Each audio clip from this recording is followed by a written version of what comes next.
Well, we may have a Drivers' Champion, but there's still fights to be had in the GPVWC Super League. Who will take the Constructors' Championship crown? These next few races will decide that and much more. Welcome to round 16 of the GPVWC Super League Championship from the Autodromo Hermanos Rodriguez in Mexico. And this is looking like a great race coming up at the moment. Of course, as we say, we have a Drivers' Champion-elect in Rudy Van Buren. Nothing can be done about that now, but the battle between Nordstjen and Vodbull at the top of the table is still roaring on. It's likely to go to the final round in Abu Dhabi, but crucial 2 races coming up for both teams. Josh Randerson and Elise Skinner on this one for you on the commentary with Argo on the cameras. And Elise, great to have you back in the Superleague comms box, and qualifying so far, you can see Van Buren doesn't really have much pressure on him anymore because he is behind Tyen in the overall standings at the moment, even if it isn't by much. Yeah, that is true, and great to be back here in the commentary booth for Super League. Don't worry, Jake, everything's under control here tonight with both of us here for the full 71 laps of racing. But the thing is, with Van Buren at the moment, 900s behind Tyen in qualifying pace alone. He has still got that back of grid penalty, if I'm correct. I will be checking that up in a minute. But there are 3 guys with back of the grid penalties for engine changes. I think one of those is Rudy Van Buren. So he's not really pushing that engine too hard because he wants to be able to keep it as much as possible. And I'm just currently having a look at Flo Geyer on his lap. He's currently, I think he was on a slowdown lap because he was letting Fidek through. But it's going to be a great last few races here with Nordstjen trying to keep that Constructors' title fight in their grasp.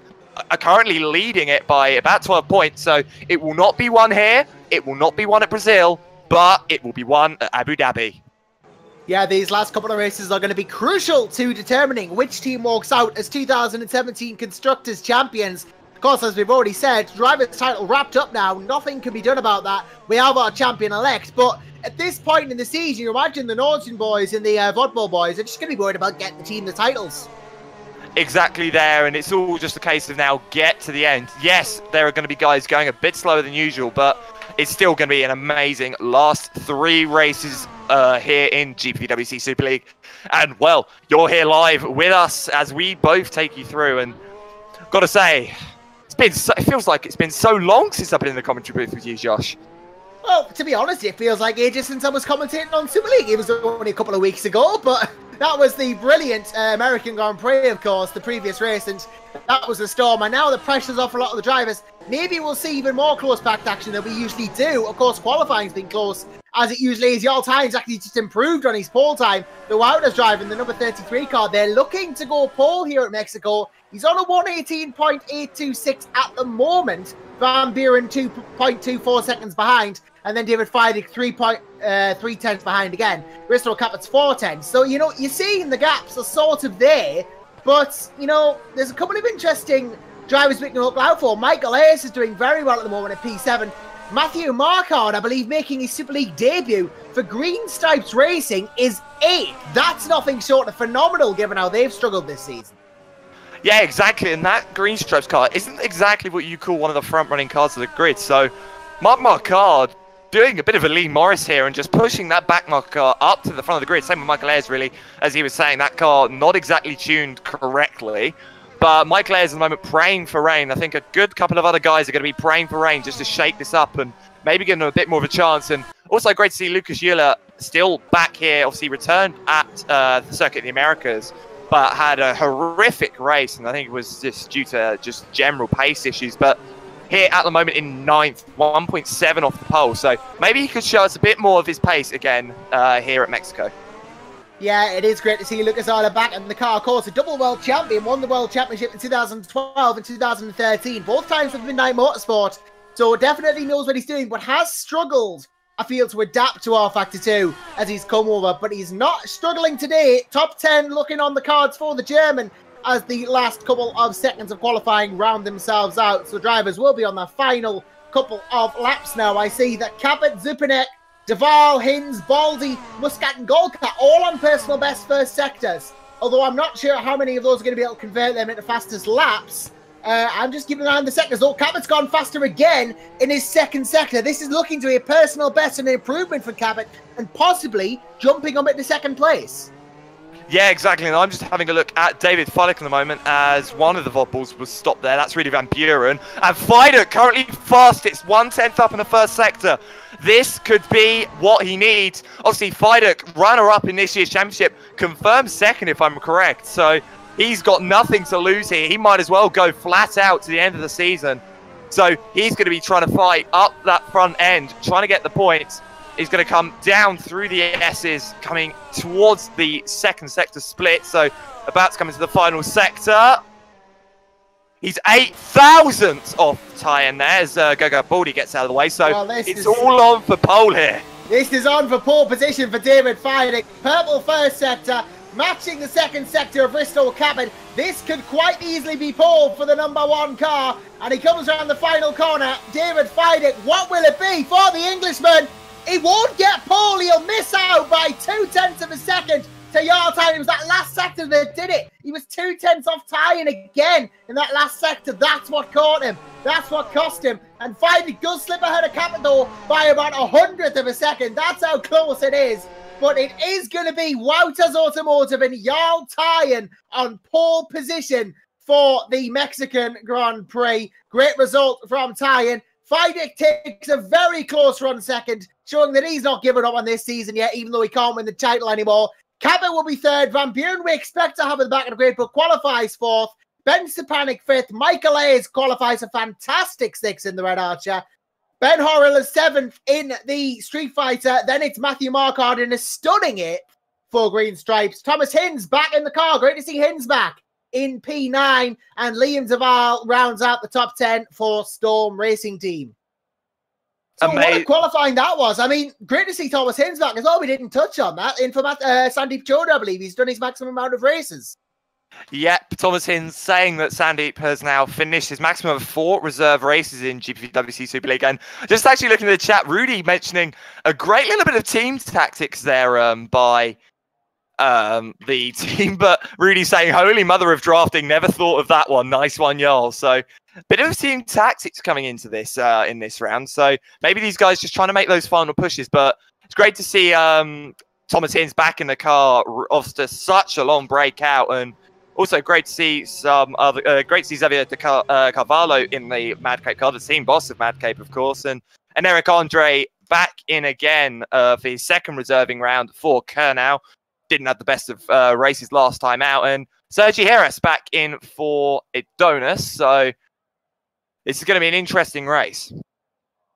It's going to be a really interesting one, yeah, not just because of the track as well, because the Mexico City track does lend itself to some good racing. Obviously, you've got that reprofiled final sector with the stadium section compared to how it used to be, but it's not changed much otherwise from its golden age, if I would say. Yeah, I would actually have to agree with you completely there, but just trying to keep an eye on everything that's going on, and just looking at the grid split. Everyone who's done laps, so that is Jarl Tyen to Xavier de Carvalho, 3.5 seconds separates the field, so it's a lot closer than it has been in previous races, but also it could be a lot closer, but it's going to be a very, very, very interesting race first off. Yeah, it is going to be a very interesting race, this. I mean, off the bat, we can see it's going to be great. And then there's the threat of rain. People have been praying for it. If it does rain here in Mexico, it could shake things up even more. We've seen it happen before. And while it could see it happen again, you know, it's absolutely brilliant. And of course, Jarl Tyen as well gets this pole position off the back of his attempts in the Formula 1 Esports Series too. So really, it's a jack of all trades at the moment, is Jarl.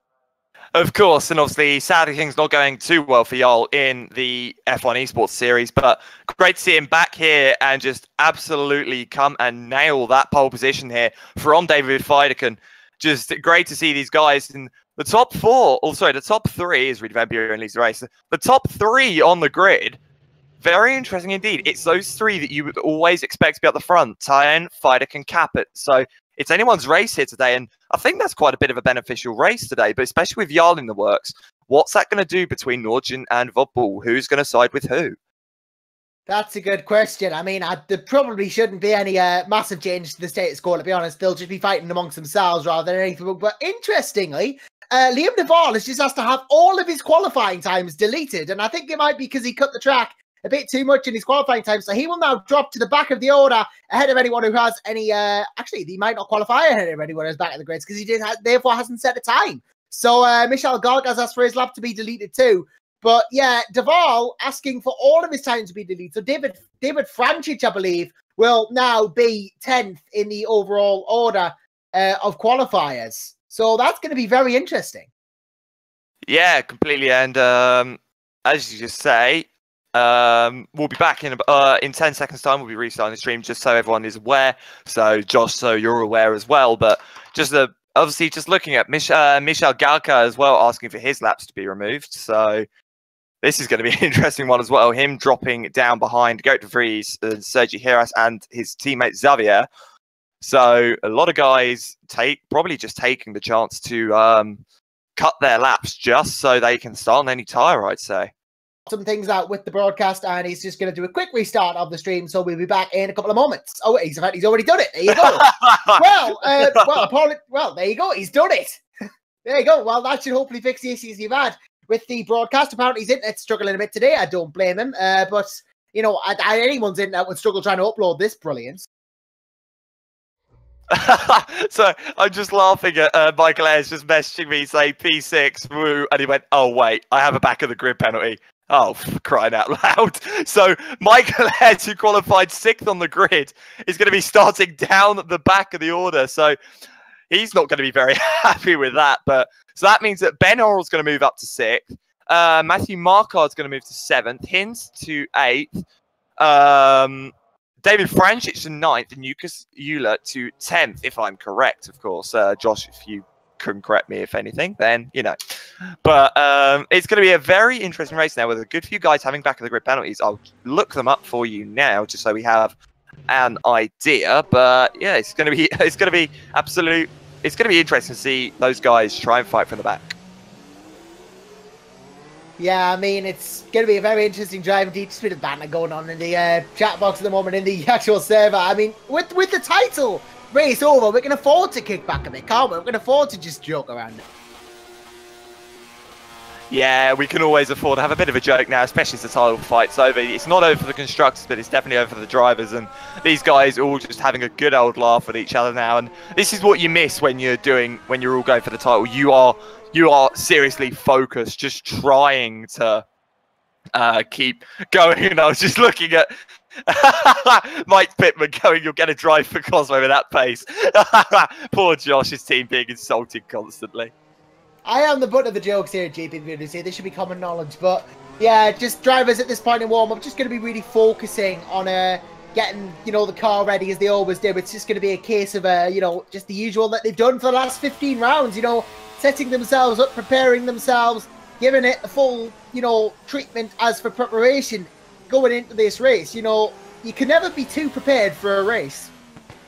No, exactly. And just looking at the qualifying stuff from the US, only 2 back of the grids from disciplinary, actually, from the United States. So almost, oh no, these were all for actually exceeding track limits and stuff. So an incident-free race last time out, as we were all cheering in the disciplinary. But Gergo Baldi and Tobias Olsen only back of the grids for this event, but both of them I don't think did laps in qualifying. So everyone else who will be at the back of the grid will be either not setting laps or will be for engine penalties.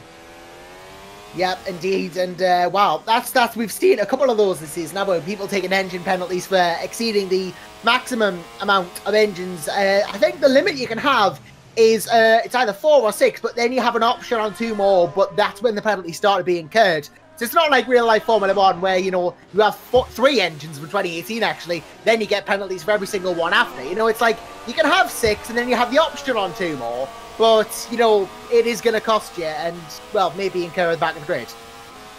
Exactly, and it's just a case of when do you take those engine penalties? You try and make them last out as long as possible, and we saw actually Vodbull playing a very keen strategy of taking an engine penalty and buying another at Spa for both of their guys. So they played a very key strategy, but then obviously they've had to take it again here at Mexico for Rudy Van Buren, your new title win, your champion, sorry.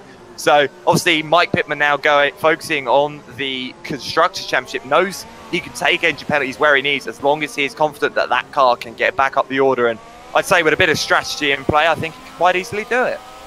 Yeah, the gap to Nordstjen isn't very much at all. As we say, it's probably not going to be decided in these next 2 races. It's likely the Constructors' battle will go down to the last round in Abu Dhabi. Could be decided in Brazil if circumstances go well for either team, but they would need 2 very good races for that to happen. Either way, though, it could be a very interesting showdown here at the Mexico circuit for both Nolsgen and Vodball. Of course, Vodball did beat the Constructors' Championship by a significant margin, then incurred a point penalty for a problem with the upgrade system that they ran into, and then that's really brought Nolsgen back into it. But, you know, regardless of that, you have to give them credit, Vodball. They've come back well from that. Exactly, and it's great to see those guys come back from their issues. And also, I've only just realised that Jason Muscat's driving for Adonis this weekend and not Red Archer, which I thought he's been driving for the whole season. So if Josh could, if you can either prove me right or can just completely make me sound insane again. Well, Jason Muscat is indeed in an Adonis engineering car, so it must have been a switch over for this one event. Looks understandable, as obviously both Red Archer guys here, Michael Ayres and Thomas Hinz. So Jason obviously decided to go, oh, I'll go to Adonis here, as Siebel isn't going to be driving here. So I made a joke. I said to Siebel last night after Super Cup, which he wrapped the title up. So every single Drivers' Championship now has been wrapped up. But I was saying to him, oh, Alex, you're going to be doing Super League tomorrow. And he went, no, I'm not doing it again. And I said, if I see you on the grid tomorrow, I'm going to be definitely calling it out and definitely paying Dennis Jordan for managing to convince you again. But neither of those two on the grid, so obviously it hasn't happened.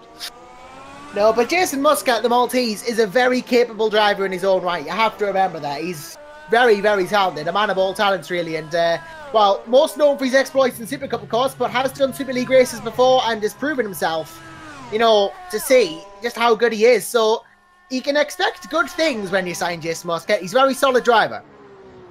Yeah, exactly, and you can expect great things when you sign any of these Super League drivers. Actually, if we're perfectly honest about it, all of these guys driving in Super League and all within 3.5 seconds of each other. So it's a close field, and it's not going to be anyone off the pace very badly. As Jarl Tyen just doing a practice start from 2nd place on the grid. Don't know why he's doing that. He's on pole. Someone just seeing someone was sideways down the start-finish straight somehow.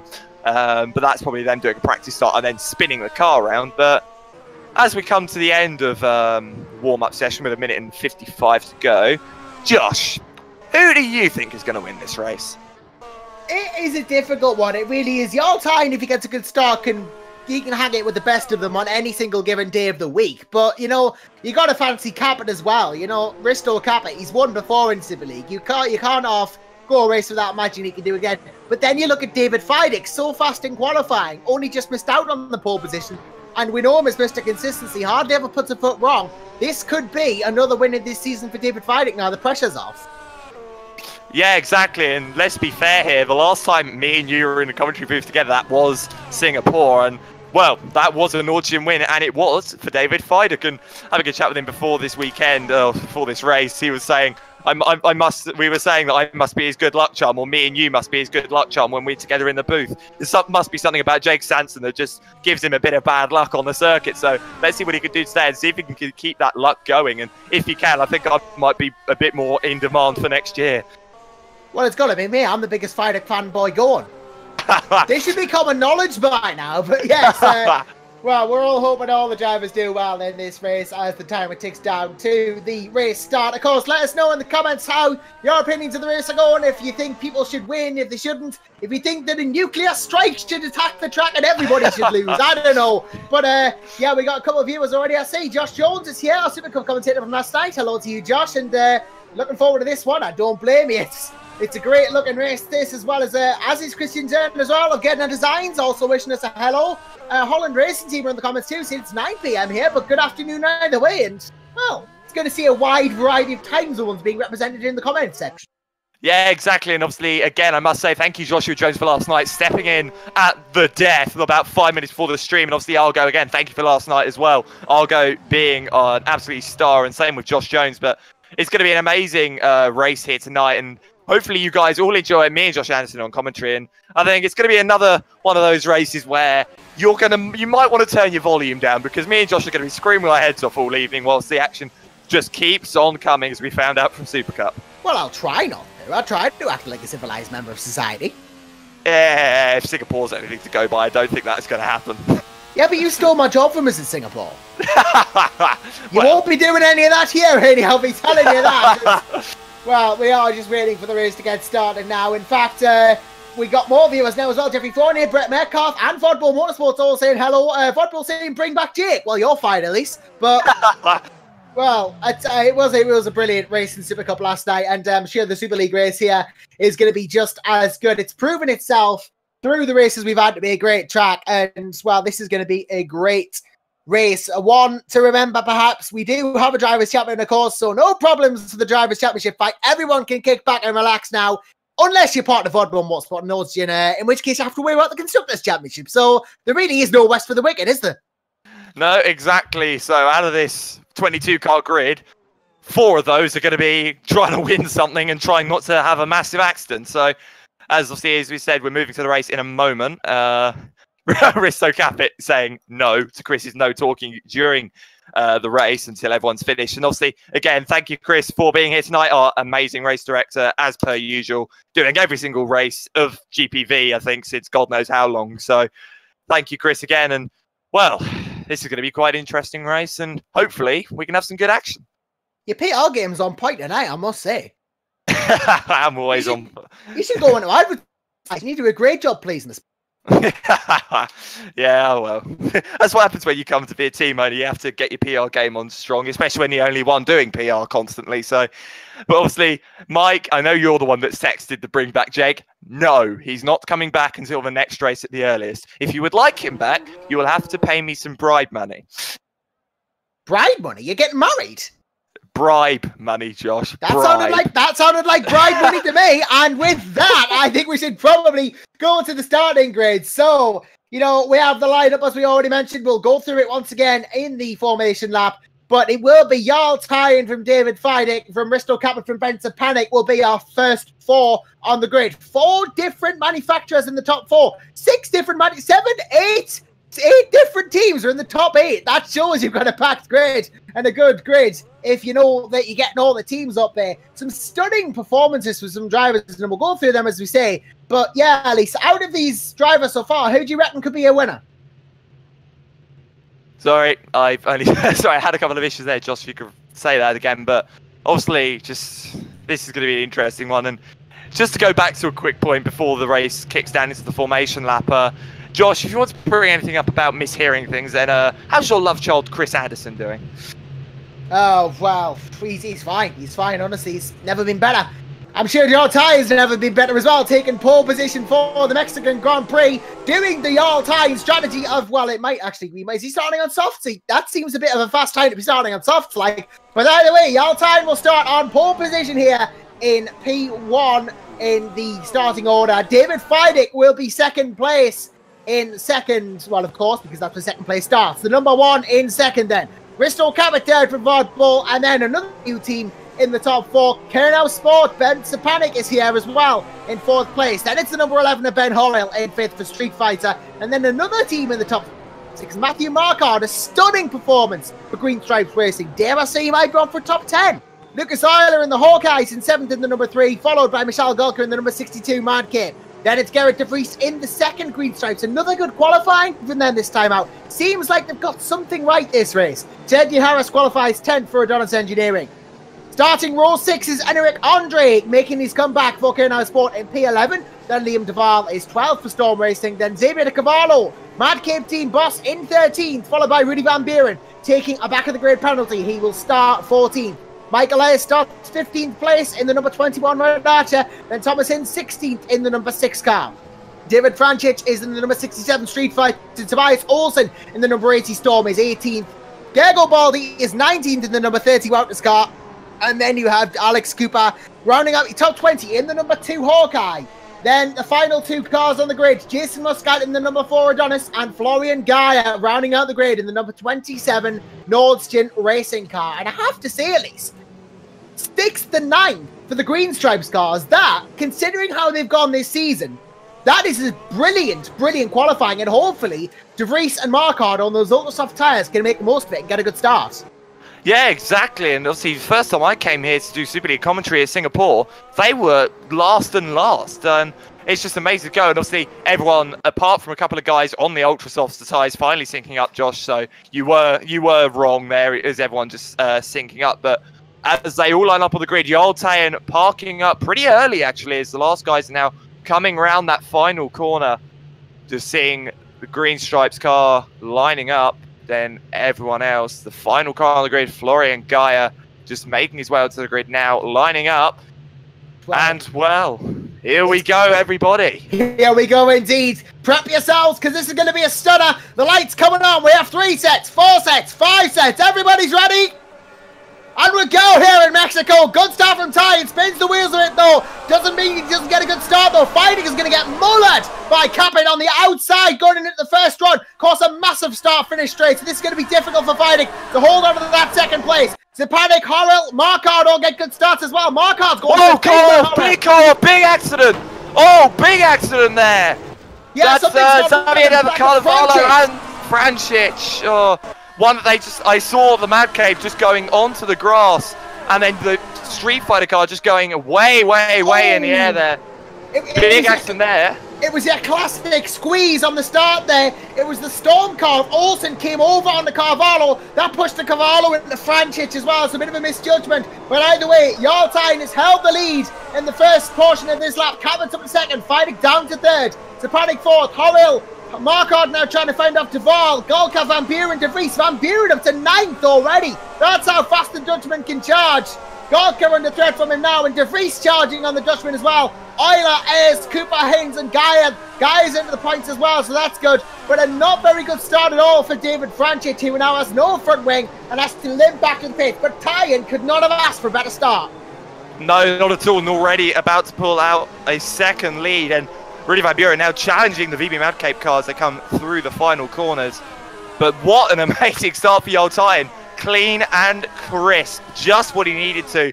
Fighter can cap it, getting away well. A couple more instances at the end of that first lap as well, as Rudy Van Buren just easily breezes past the Mad Cape with that superior engine. So that puts Rudy up into 8th place now. Lucas Euler now having a go down his side for one of the Green Stripes cars into turn 1. They're still going to be side by side, but the Green Stripes car is going to back out of that as Gerrit De Vries backing out of that move. And already Flo Gaia onto the back of Thomas Hins. This will be the fight for 14th at the moment, but these guys all trying to make their way through. Xavier De Carvalho in the pits along with David Francic. So those guys all making their pit stops really early. And Van Buren now very close to the back of the Val here. So they come out of the top end of the circuit, coming down towards the S's now. What Van Buren will do is he will just hold his line, hold it behind and try and go for the run into the stadium section.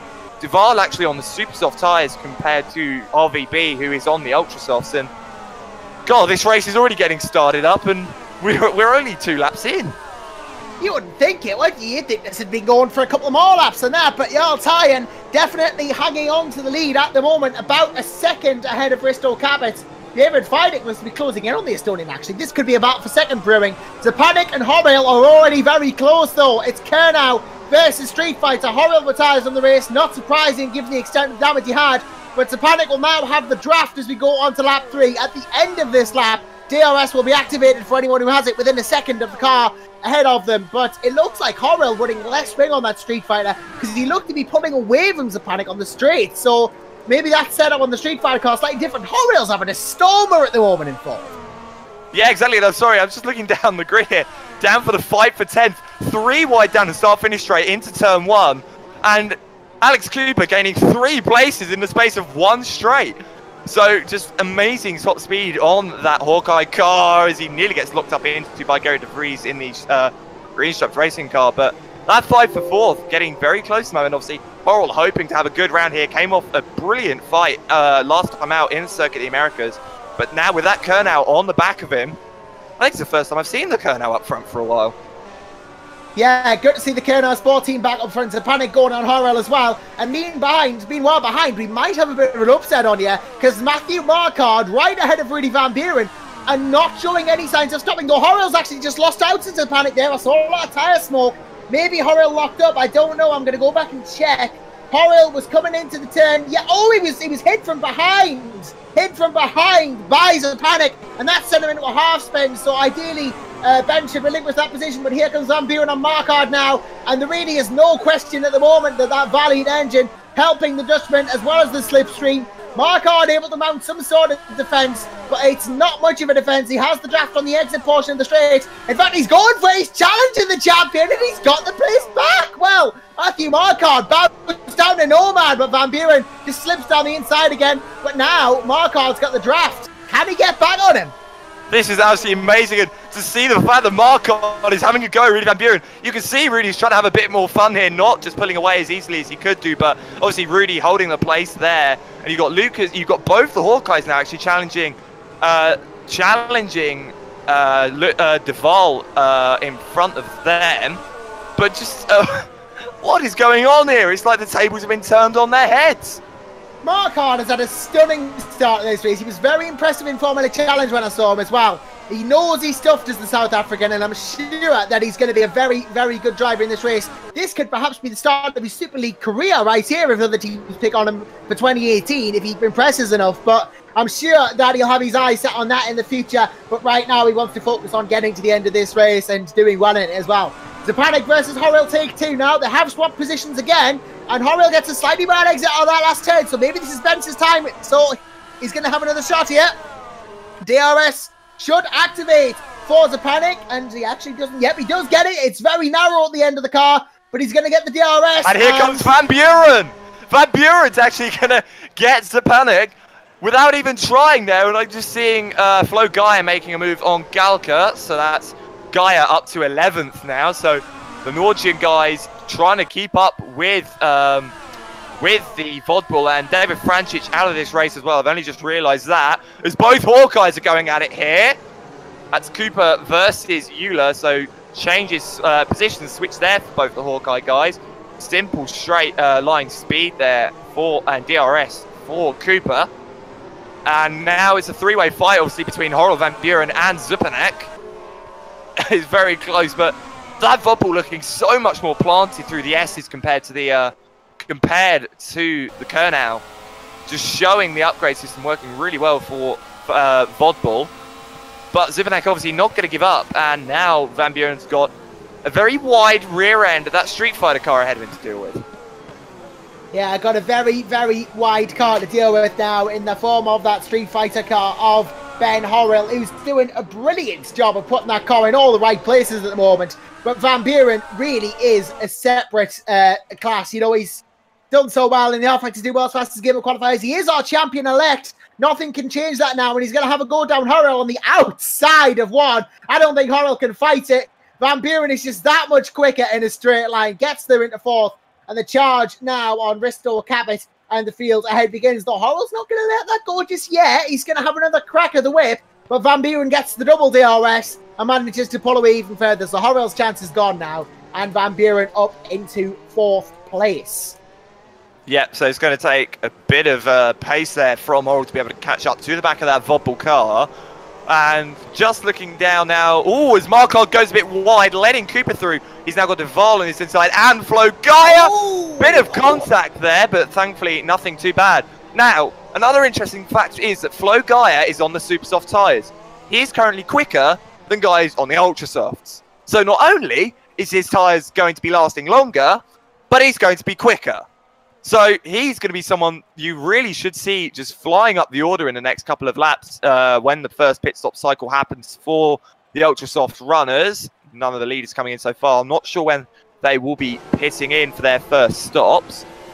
But Horrell versus Zupanek, take three here coming down as Horrell is coming in. Horrell comes in. Yeah, first of the pit stops goes to Ben Horrell, obviously showing that we're expecting those super softs to last about 7 or 8 laps.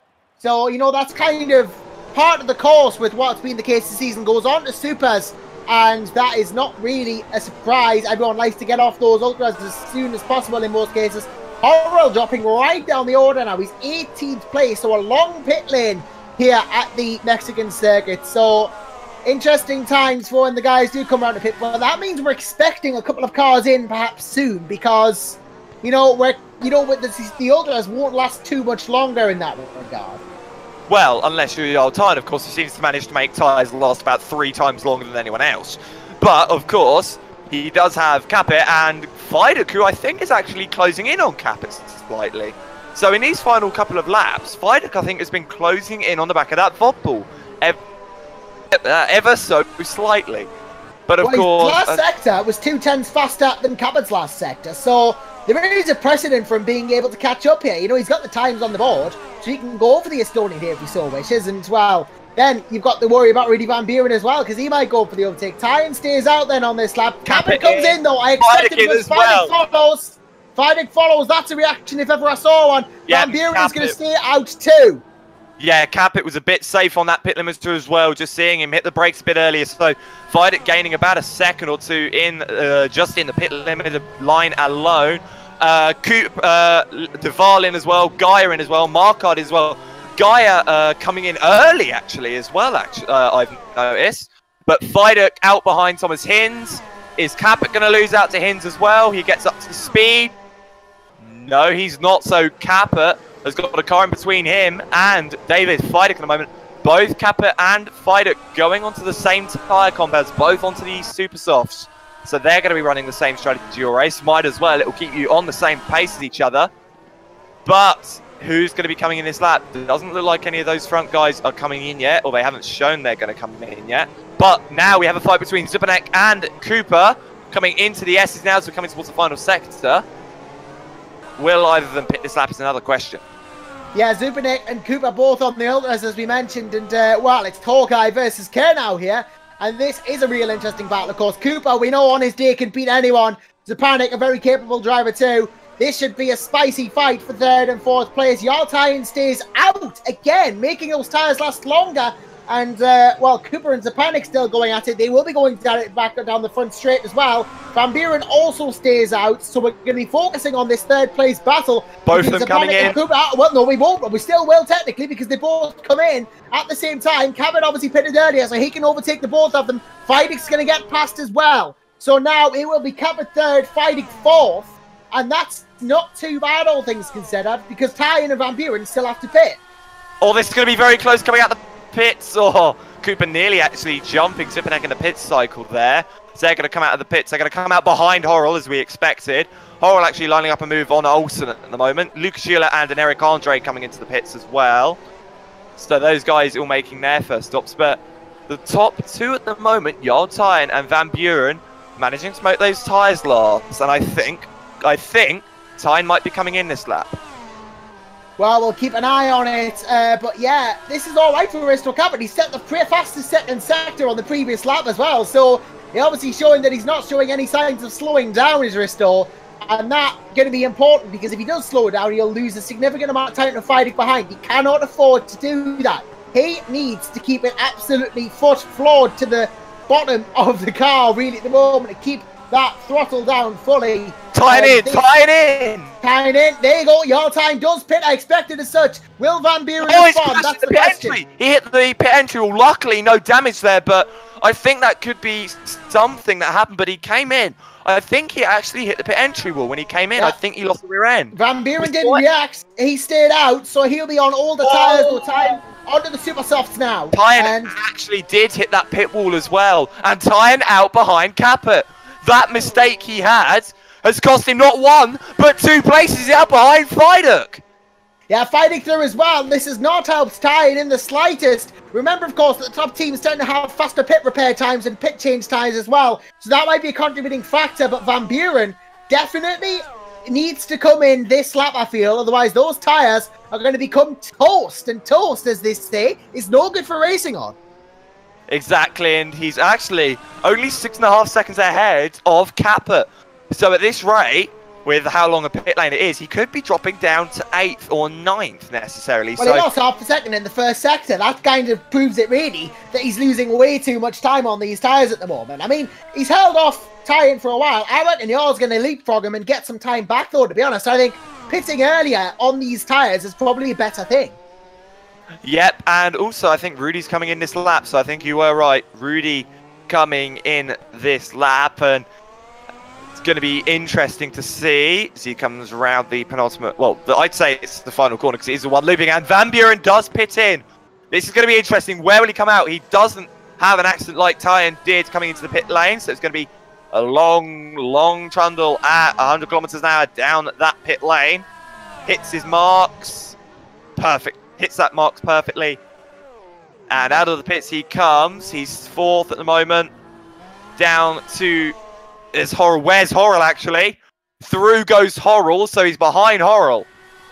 Yep, so Ben Horrell has gone back up into 4th place. He's jumped Van Buren and all this. And that's quite clever. Maybe it means that Rudy's not going to try stints that long. Though he is on a subject combat tie. Now fighting and tying for 2nd. You're tying. Dives down the inside. Gets it done clean as a whistle. And straight through goes the Wouters car there. Fighting defenseless against the faster car of tying. And y'all into 2nd place. Having just set the fastest first sector in the process. Yeah, Fiduk doesn't... Oh, sorry, Tyne does need to get that time back. But Fiduk, being the smarter driver, knowing that all of these points are going to be worth points in the standings at the moment. And, well, currently, Voppel are outscoring them quite badly. But it's a long race. We're only a few laps in. There's plenty of time. But Norgia know they need to just get to the end as best as they can. Because they know that they need to get those points back for the championship. Paul is Van Buren setting up a move on Horrell almost into the stadium section. He's going to have a go down the start-finish straight. I can 100% assure you of that. Through the final corner now. Who's going to get the better exit? Horrell on older tyres. Van Buren on very brand new tyres. Down the front straight we go. He's going to have the DRS in the slipstream. And here goes the DRS. And clean as a whistle. Through goes Van Buren. Yeah. Unless Horrell decides to have a late dive, which I doubt he will. There for you, Van Buren just goes straight through. He'll get it again coming out of this couple of turns here, because there's only one detection point, of course. He's going to get an even bigger benefit now, and Horrell's going to be under the gun here to try and get it back the time that he's lost. Alex Cooper will be chasing him down, and that's not going to be comfortable for him, of course, because Alex Cooper... Marcard's just off. Sorry, I've just noticed that Marcard went off there. I think he locks up going into turn 1 fighting Gaia, but Marcard going quite far off, and he's now going to come under immense pressure from Baldy. Baldy going down the inside. This is the fight for 10th. Yeah, he's through. So Baldy making an easy move on the very flat-spotted green stripes car there. But at the moment, as you said, Capet leading, Tyne 2nd, Fiduk 3rd, and Van Buren 4th. Yeah, Tyne actually set the fastest lap of the race last time out as well, so that goes to show that right now, at least, he's the fastest man on the track. I say right now with bated breath, actually, because Van Buren's gone fastest in Sector 1, set a personal best Sector 2. This could be a fastest lap from Van Buren. Maybe he's the fastest man on track now. Not just the fastest gamer in rFactor's team, but the fastest driver in this race at the moment. Wouldn't blame him for being that quick on the brand new tyres, and does he set the fastest lap? Yes, he does. 1 minute 21.212. So Van Buren now being the quickest driver on the circuit at the moment. A very big gap now back to Horrell. It's about 2.8 seconds back to Horrell now. So a lot of pace coming out of there. But we have to go down the grid a bit. Back to the fight for 9th. This Guy versus Baldy. The power between these two guys is almost nothing different. And Baldy going to go down the inside into the first corner. Job done there, and he's going to have a bit more of an advantage. He has DRS, single detection zone, as we said. Baldy down the back straight, and away he goes. Yeah, Baldy into 9th place there. Well done from the hair game to get that. Gets the DRS, and Guy are really helpless to help. And Chris Shepard, we've seen in the chat as well, held on to you. Supergroup driver in his own right, and well, great to see him watching the stream as well, as is Daniel Sharanka here. Just saying that Diego Baldi with an A, not an... it's like he's not a baldy, he's a baldy. But, you know, easy mistake to make, and, well, no mistakes from Baldy really this race. He's been very clean and consistent. Yeah, exactly. Been very clean, very consistent. Obviously made his stop quite early, being on those ultra soft tyres. What still confused me is why Gaia came in so early. He could have run those tyres for a lot longer, gone on the alternate strategy. Gaia is one that makes the alternate strategy work, as we now have the fight for 5th between Cooper, Horrell, and Zipanek. Cooper not gaining that much time down the front straight here. So not working out in his favour at the moment, the DRS. Yeah, Cooper is really kind of going to have to wait until the next set of corners, you feel. He's getting closer now. Now he might have the advantage. There's, oh, a bit of a squiggle on the exit from Horrell there. That's going to dampen his speed slightly. Cooper's going to have the best of both worlds, DRS and draft. But he's not going to gain enough speed for that to make a significant advantage. And he's just going to close up on the back. Fight for the lead. Fight for the lead, Josh. Yep, I just noticed Tyan has caught up to Cabot. He's been doing this very, very, bit by bit. He's been doing it piecemeal over the last few laps. But Jarl Tyan now could be in with a shout of taking the overall lead. He's caught up to Risto Caput, and now he has a chance of going for it if he can get the DRS perhaps on the front straight. You know Risto's going to defend hard here because he wants to keep this lead because it's vital points for Vodball and the constructors. But Jarl Tyan wants to win this race as much as anybody. Bit of a squiggle on the exit, but he's going to have the DRS. Let's see how that affects him. Going to be obviously coming up to the DRS dissection zone now. And it seems like he's just added another engine on the back of that car because away he goes. Down the inside, Risto making it clean and easy. He knows he needs those points just for the constructors. Through goes Tyan, back into the lead. Gained all of the time he lost in that pit stop. Horrell into the pits again. That's a very early stop for Horrell, not making those tyres last at all. And I think it was on the super softs as well. So maybe those tyres not lasting as long as people hoped. Maybe why Gaia came in early as well. Baldy's now past Deval. I think Marcard is past Hinz as well. You got to remember as well that Horrell is pitted early the first time. I think he's possibly going for, dare I say it, a 10-stop strategy here. But he pitted early the first time as well. But he's definitely making these tyres work, whatever he's doing with them, is Ben Horrell. Of course, the first pit stop came on lap 7, this one on lap 14. And, well, it could be an interesting one for sure to see how this one goes. But Jarl Tyan back in the lead indeed. And, yeah, Tyan leading for Wouters now. Maybe can go on to win the whole thing. It would be great to see him win, of course. Yeah, and I'm actually also thinking I'm seeing a couple of guys also coming in. So maybe the super soft tyres are only lasting as much as the ultra softs. Because I'm seeing guys, look, doing like 7 laps on the ultras. But we're on, what, lap 16 now? So the super softs only lasting a couple laps more than the ultras, it seems, at the moment. So not the best of tyre deck from some of these guys, as Deval is now coming under a fair bit of pressure from Flo Gaia, but I think Deval is coming in this lap along with Marcard. So that'll be an interesting one to see. This is an interesting battle actually brewing with Marcard and Hinz at the moment for 10th and 11th, as is, well, Deval in, of course, yep, he is, and Marcard breaks and follows as well. Decides to change his mind there. Marcard into the pits then, deciding on coming into the pits now. When, well, speaking of coming into places, let's bring a certain team manager into our broadcast booth. Well, actually, let's not, because he's not waiting for an interview. I thought he was, but he wasn't. Yeah, he's in the AFK channel, mate. Yeah, I'm getting myself confused. Nearly there. Nearly. I need to start moving the channels around to get less confused, but I don't have the power. Either way, someone who does have the power right now, I'll tell you exactly who that is. Well, if I can find them. If you can find them.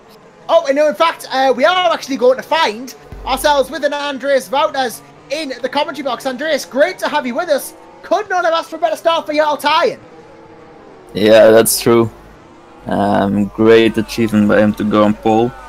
And I think at the moment he's doing everything right, except for the small mistake in the pit lanes, of course. But there's one guy we're driving at the moment, and that's Rudy Van Buren. Yeah, of course, really just racing Rudy at the moment. And, well, Jarl, of course, that mistake, it didn't really cost him much in the end. And, you know, we are only human. We all do make mistakes. And Jarl Tyan, well, obviously, he's also just as susceptible as Spencer Panic comes into the pits now on a set of ultra softs, which is interesting. And, well, Ben's obviously deciding to get off those now as he goes on to the supers. But yeah, Jarl on the supers at the moment in a slight, it follows strategy we've seen from Wouters cars in the past, although I have seen Jarl Tyan partial to the soft tyres come the end of a race. Yeah, I think our guys have done all the work needed to get the right setup, make the tires last, and also have the speed at the same time. And I think the work of Daniel Xiranko and Gorgo also have been very good in this. And we can see that in Gorgo's pace as well. But it's really nail-biting to, even though you're in the lead, you know it's not over yet. And it's something that's just, yeah, I'm on the edge of my seat until the end, I'm pretty sure. Exactly, and just looking now, Tyan with a 4-second gap over Caput at the moment, so Tyan with those fresher tyres actually making them work so far as well. So that setup working as Caput actually comes in from second place. It means Fidek's going to go through, but Baldy starting at the back as well because of the back of the grid from last race. But obviously working his way up, currently in 6th because of how well he's making those tyres last. I think this could be a very interesting race indeed for you guys. And especially as you said, you're racing Van Buren, who's currently 7.2 seconds back. I think this could be a very interesting fight to the end, and your guys have got a very, very good chance of taking this win. Yeah, hopefully. We will see what happens. I don't want to jinx anything by saying it, but for sure we have the pace, we have the upgrades, we have the engine this race, and now let's make no mistakes and try to get it to the end. Really, just the goal really to get at the end in first place. Just keep the lead that you've gotten so far, and well, Jarl will be hoping to do that. Gergo will be hoping to make inroads on the rest of the field, and I'm sure that it's going to be very scintillating race indeed. Thank you, Andres, for joining us in the commentary box, and hopefully we'll get the chance to speak to you later as well if Jarl Tyne wins. Yeah, my pleasure. See you guys later. Bye-bye. Well, Jarl's goal is going to be to win this race, and well, it would be anybody's goal really, but especially Jarl's. He has won before this season, wants to win again, and he's very capable of doing so, is indeed the Norwegian.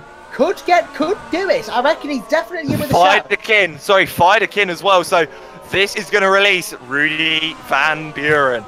Now, if you wanted to see a Flying Dutchman, you get the chance now. Rudy starting another lap here, starting lap 19 of this race, and well, he's got almost 7.5 seconds to catch. Oh, Fidek missed his pit box there on the entry. He just overshot slightly. He's had to reverse, and that's cost him crucial time now as Capet goes through. Baldy's going to have a crack on the reigning champion and is indeed going to go through, I think. He's going to be very close at least. But I think David Fidek, is it going to happen? That's the question. I think he might just have saved himself there, but he's going to be under pressure from the Hungarian now.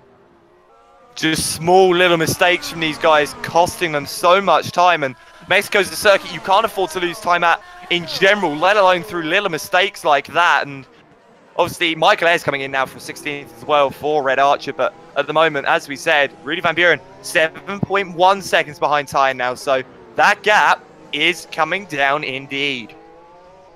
Yeah, the gap is starting to double now. Van Buren starting to close up on Tyne here.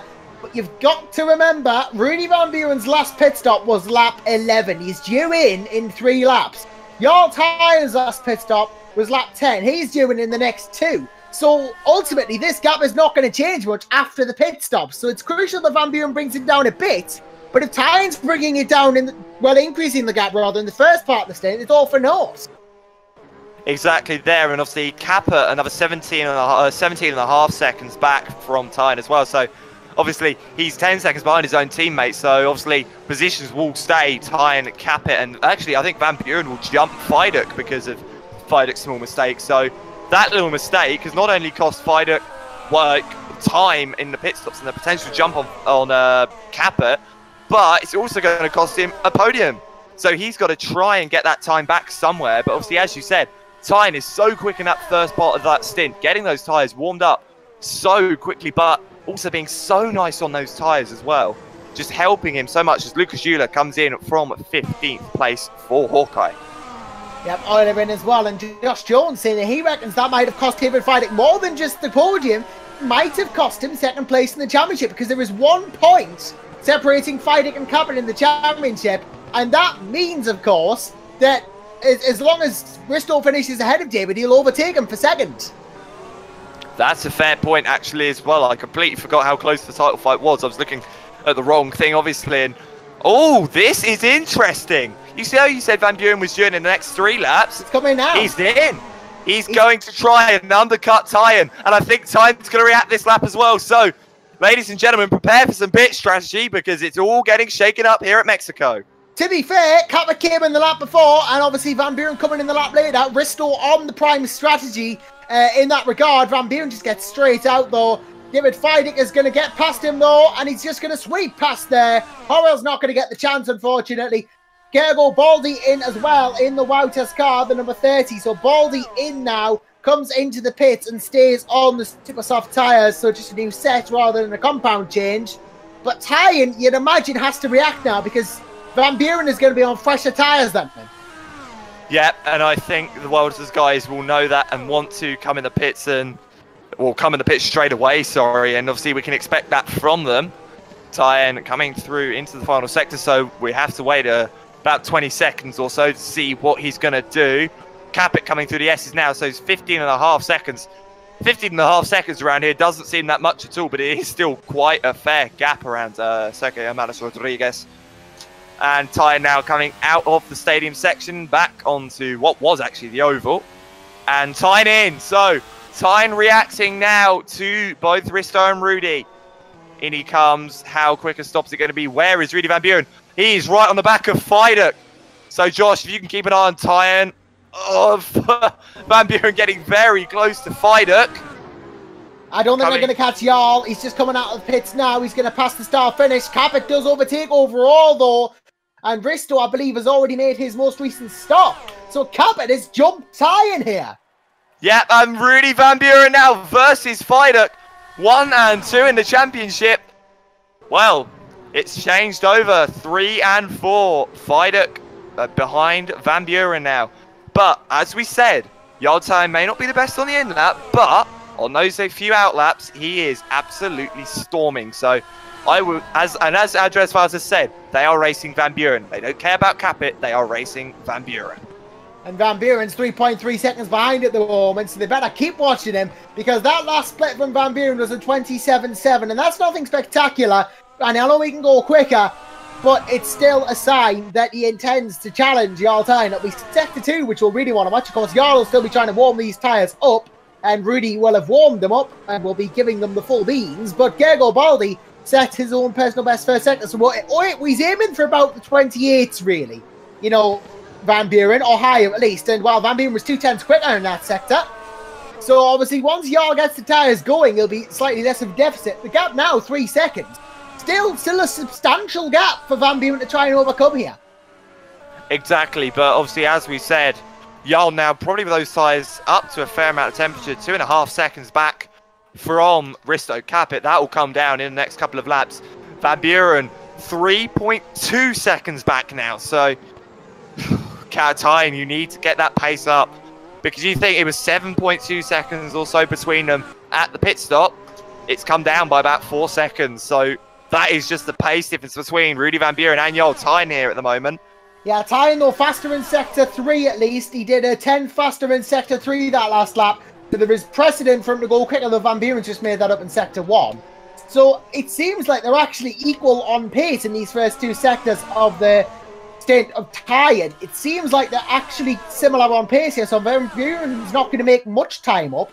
So he's going to have to make more time up by pushing harder, and that's going to wear the tyres out most. It's a difficult one for Van Buren, FC he only gains a 10th in this Sector 2. Tyne is going to come round to complete the sector, of course, and he was done a 32.3, a personal best. Van Buren's done a 32.5. He's not making the gap up quickly enough. He's lost 2 tenths. And losing 2 tenths, Capit has lost, well, what seems to be a second, because Tyne is only 1.3. If he's close enough as they comes to the detection point, that could be some DRS, some nice tasty DRS for Jarl Tyne. Yep, he's got it. Going to be DRS, so 0.8 at the line. So Tyne very strong through the high downforce sections of this circuit, just showing how quick he can be. So on fresher tyres, that Valtters Automotive car is very, very quick through the tight and twisty stuff, whilst the Vodball is very quick on the long stuff. Yeah, Tyne still has the DRS now. Obviously, 2 operation zones, 1 detection zone. You get it twice for the price of 1. And Tyne's used that to close the gap to half a second now. It's back on between Capit and Tyne for the lead. He jumped him, but he's going to get jumped back now. And it is going to be Jarl Tyne to go back into the lead of this race by the looks of it. Though Capit can mount some sort of insurmountable defence and still keep it. But yeah, slightly Jarl is going to go through here.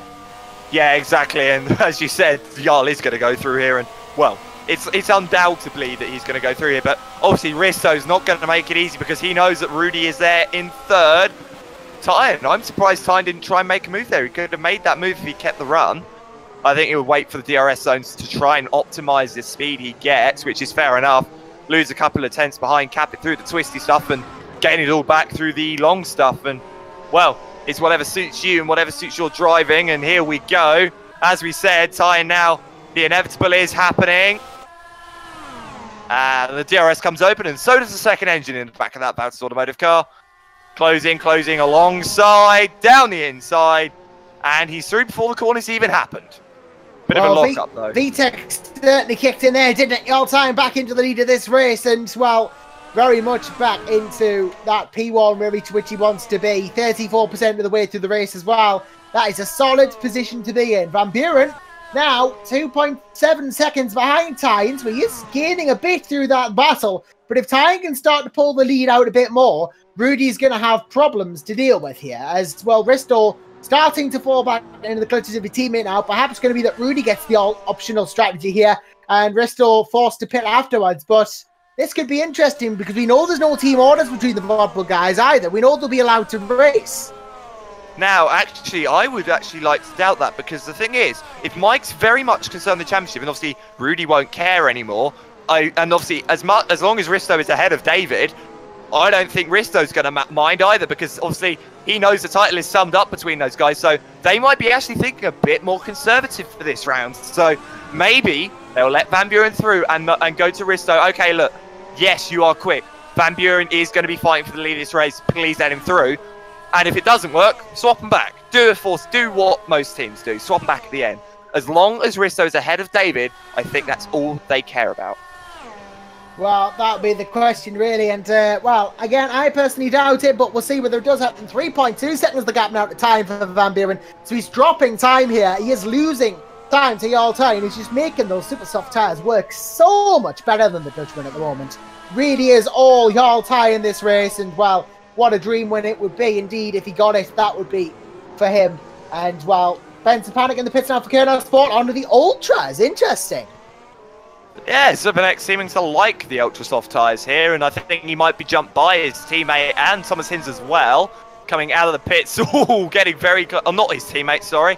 He's not driving for Street Fighter, he's driving for Kernow, and I'll get that right eventually. But no, comes out behind both Horrell and Hinz. Hinz up to 9th as well. Now, here's where we see what Mike Pittman chooses to do. Will he go, okay guys, race, but we might lose a win here? Or will he go, okay, we're going for the constructors, cap it, you're still ahead of Fiduk, let him through. And I think it will be an easily choreographed move down the straight with the DRS for Van Buren.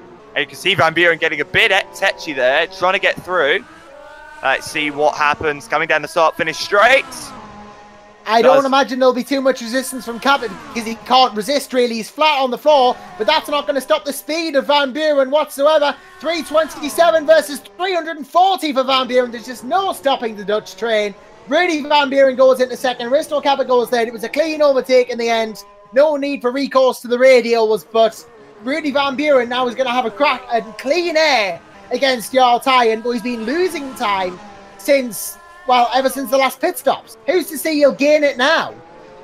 Exactly, but the thing is, we all know that at the end of his stint, Tyne was slower than Van Buren. So whatever time Tyne needs to gain a considerable amount over Van Buren in the first part of that stint, and then drop, and then which he'll then lose a small bit of it at the end. And as long as he doesn't lose that much, and obviously these guys on the same strategy, as Tyne makes a bit of a mistake coming out of there, but the good news is Van Buren is still 3.1 behind, so he lost 6/10 in that sector.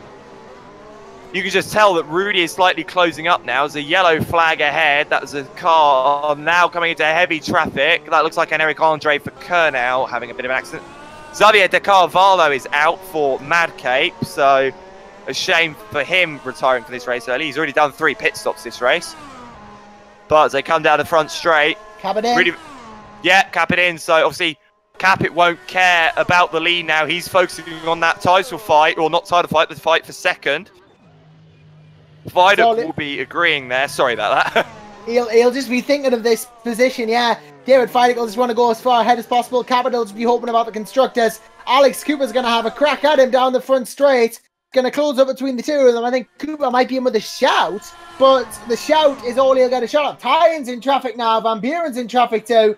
They'll be battling with each other to try and get rid of the traffic first. Cooper has actually well, Capit was already ahead anyway. Cooper, though, has gotten ahead, I believe, of Gergo Baldi, so there's been position changes going on there. But Zapanik and Horrell are close as well, so a couple of battles starting to form here. Well, the big one, obviously, Tyne Van Buren. Yeah, exactly. And actually, just saying that, Tyne, 2.8 seconds now between the two. So, and he's got to get past Michel Galka and Eric Andre, and I think Michael is actually a lap ahead of Eric. No, he's not. He's fighting for position. I take that back.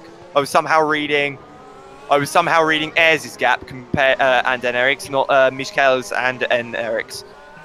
Those who are going to be fighting down the straight. Tyan is not that far ahead of Rudy as they come across the line. 2.7 loses a 10th in that final sector. You can tell the tyres are just starting to go off on that Valtis Automotive car as he's now closing in on that fight for what is 16th place. So not even for the points at the moment, as that is Marcard, who is in 15th at the moment. But Tyan's got to dispatch this traffic pretty quickly. Otherwise, well, he's going to be losing more than a 10th to Van Buren. Yeah, that's not going to help him. It's if he loses more than a 10th to Van Buren. Sector 1, Van Buren's gained another 10th. And this is the thing. He can afford to lose the occasional 10th, Kenyatta Tyan. He can afford that with the amount of gap he's got. He can't afford to continuously lose 10ths, though, because then he'll be losing 3 tenths a lap. And Van Buren will be in DRS range within about 5 laps. And that's going to cause problems, obviously. But Van Buren's last pit stop was lap 21. He would be within DRS range at about the time you'd expect him to come into the pits. So that's not necessarily a bad thing. Cabot, though, has set a personal best sector 1 on a 27.9. So he's not out of this yet. 2.5. So another, it's seeming to be a 10th a sector. So 3 tenths a lap. He will be probably in DRS range by the time he comes into the pits. So as we see Jarl Tyan come around the final corner, he's got a dispatch of that Mad Cape car. Sorry, I'm saying the FSR team for some reason, adding the VB in front of it. But Jarl Tyan, now the one thing that would hinder Jarl even further is if Van Buren gets DRS. If Jarl does not get DRS when lapping these guys, but Van Buren does, game over. It will be losing so much time. He'll lose more time than he's going to gain. Well, see if he does. I suspect he's not going to get the DRS, and Van Buren's not going to get it either. So no advantages gained, no advantages lost between these two. Nothing has changed, really, and the battle still continues. Though he lost 2 tenths that time around, did Jarl Tyan. Van Buren gained 2 tenths this time around, so really starting to turn up the wick here. Yeah, and also we didn't see that Fidek came in as well, and he is now 6 seconds. Oh no, sorry, 5.4 seconds behind Cap at the moment. So Fidek, I think, is losing time to Cap at the moment. But well, this is David Fidek we're talking about. He could gain so much time back as they come into the final sector. Jarl Tyan and Van Buren, the gap has gone up 3 tenths. It's gone up in that sector. So every 10th that Tyan has lost, he's gained back. And then Eric Andre getting out of the way. Sorry to interrupt you again, Josh. Yeah, getting very clash close actually there with Van Buren and the Red Archer there, but no damage done. It was a bad second sector for Van Buren. And he comes in. I thought as much. Tyres not being able to last as long as he thought then. Van Buren is not making those super softs last long enough. He's had to come in what seems early for a pit stop. Now, what's he going to do here? Is he going to experiment with a harder compound? As a result of that, he's not. He's staying on the supers. But if he can't make the tyres last as long as he'd like, well, he'd be slower on a softer compound, but he'd last the tyres longer. That's the thing. He's not making them last 10 laps by 4. I think they only lasted 8 that time. And I think he's also out ahead of Fidek. So Fidek has 100% lost second from this race now. That was pretty standard anyway, but that has confirmed our suspicions here. Now, Tyan will need to be coming in this lap. We know his tyres will be going off at a vast rate of knots. Cap at 16.5 back. Van Buren 19 seconds back. It's not enough. I think Van Buren will jump him at the end of this lap if he comes in. Well, we'll have to see whether that's true or not, but Van Buren's come in now. And I think Tyan, whether he elects to stay out or not, we'll see. Capit will probably, Capit's probably going to pit this lap in on the next lap as the next football. David Fidek, though, could theoretically catch him past Van Buren, so he's not out of this yet. Yeah, remember, Fidek is on a lot older tyres than Van Buren. Obviously, Van Buren coming in now, Fidek coming in a few laps ago. Tyan stays out, but it's 17.8. So, Tyan, what are you doing? You're losing yourself the race here. Unless Tyan knows something we don't know, then well, I'm stumped. I'm sure he doesn't know that Van Buren's just done the fastest sector 2 there on that lap on a 31.9. I think now he has to come in. I think he's just going to hemorrhage time otherwise, if that's the sort of gap he's losing. Yep, a whole second in sector 3. He's got to come in. Yeah, those tyres really going off now as Gergo Baldy actually coming into the pits for Valtis Automotive. So Gergo going, oh, my teammates are in the pits. I'll take that. Thank you very much. So Baldy coming in from 5th. So Baldy up to 5th at the moment. If he's any quicker, he could jump Fiduk. He might do, yeah, and we'll have to see whether he does. Stays on the supers, of course. If they're working for you, don't change off them. But yeah, Tyan is going to have to really get his game on now. Only 4 tenths in that first sector this time between Cabot and Tyan, but a whole half a second between Van Buren and Tyan. So, you know, the gap is going to probably be closer, if not now in Van Buren's favour, than it was before. And Tyan and Cabot, I expect to come in on the same lap as well. Yeah, exactly. And actually, just looking at this now, Rudy is back behind Risto. Now, obviously, it'll be the same move as it was last time out. It'll just be a DRS dive down the front straight. Easy done. Job done. And away he goes again. I don't even think it'll be... No, Tyan stayed out. Obviously, he knows something we don't, but he's decided to make these tyres last longer. I don't even think there'll be need for recourse to the DRS, to be honest with you. Cabot is just going to come in this lap, I believe. In fact, he is... No, he's not actually. Out. He's going to get the... He's going to stay out so Van Buren can get the advantage, perhaps, of the draft as well as the DRS. And that's going to help him just a little bit more. And he was only about 2 tenths up in that last sector. So whatever time Tyan lost, he's gained it straight back. Oh, interesting there from Tyan. He's gained that time back so quickly at the moment. Well, at least he stopped the gap from becoming too much bigger per lap. He was losing loads of time before. Now he's not losing nearly as much. That's the thing. But you've got to obviously wonder what these sector times are going to be from Van Buren and Cabot as well. And, well, Van Buren actually matched Tyan's first sector. Well, actually, no, that was with DRS. That was Cabot, sorry. That was Cabot, not Van Buren. Van Buren went 6 tenths quicker, so... I was going to say, because Van Buren did have DRS down there, even though he locked up and nearly got rear-ended by his teammate. I thought he was going to be a bit quicker there, but obviously that gap, 14.2 at the moment. And I think Tyan is coming in this lap. I think he's got to come in. Deval, do not rear-end that Valters. Do not rear-end the Valters. That is not going to end you well. I just do enough not to, but Van Buren now has caught a whole second in that sector. Tyan has to come in, has no choice, and I suspect we're going to see a lead change. We will 100% see a lead change, 13.2 at the end of the second sector. So, sorry, y'all, your time is up. You came in a lap too late. Well, 2 laps too late, sorry, but through goes Rudy Van Buren. Through goes Risto Capet. And he's going to come out in 3rd place. He's actually going to be very close to David Fiduk. Fiduk's going to jump him. Yep, what a twist of events. David Fiduk through on your Tyan now. Obviously showing a bit of form and pace here as the outgoing champion in that #1 Nolteon. But yeah, Van Buren now leads from Cabot, from Fiduk, from Tyan, from Cooper, from, well, Horrell has just come into the pits from 6th there. So he'll drop down the order, but... Yeah, Van Buren back where he feels he belongs, into the lead now. Can I go to sleep? Because he's obviously going to win it. You can't go to sleep yet, Josh. There's a lot more racing to be had as Tyan is right on the back of Fiduk. But the thing is, because Tyan is now behind David Fiduk, unless Rudy has a horrifically slow stop, which, let's be fair, is possible, I don't think that Tyan is going to jump Rudy. And Tyan's now got to fight Fiduk for position. Fiduk won't let Tyan through because he doesn't want to lose points in the championship. But the problem is, Tyan's now losing time to Risto. It's a complex scenario, isn't it? Because as long as your Tyan stuck behind that Nolteon is going to be losing time, and Risto Cabot's going to get a chance to pull ahead, and well, it could full well be that your Tyan Majors have got this strategy a bit wrong, and he might be losing position here, but he's going to try and get one back on David Fiduk. At least try and salvage podium. He's got the DRS. He moves to the inside of the first straight here. And this should be a nice, simple, linear maneuver. In fact, it is. No problems, no questions for your Tyan. He just goes straight through it to 3rd and he'll get the DRS again. Yeah, easily said and done. And, well, job done, basically. And just great job for them. And obviously, trying to look down the field at the moment, trying to find everyone. There we go. Risto, obviously 2.5 seconds back. Tyan, 2.3 back from Risto, so 4.8. Has Rudy pitted yet? Van Buren's most recent pit stop was a couple of laps ago. It was on lap 31, so he has, yes. Yeah, so I was about to say... You don't remember that? Is your memory seriously that bad? Must be, because I'm forgetting everything today. And just Don't forget this. Your Tyan's just gone fastest in Sector 1. He's on the verge of a comeback. Well, we all know that he is quicker in the first few laps of that stint, of each stint, sorry. So, and the personal best sector too. Is he going for the fastest lap overall, perhaps? Probably, and now Van Buren in traffic with Ayres and Andre.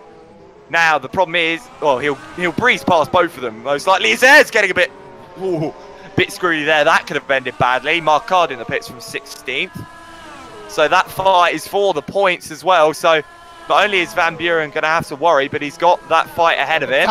Tyen's got the DRS on Captain, and he looks to be catching at a rate of knots here. Even if he's not going to do it on this bit of the straight, he'll do it on the next bit. And he's going to get the braking on Captain. This is for second place. Van Buren's got these two other cars to worry about and no DRS to help him.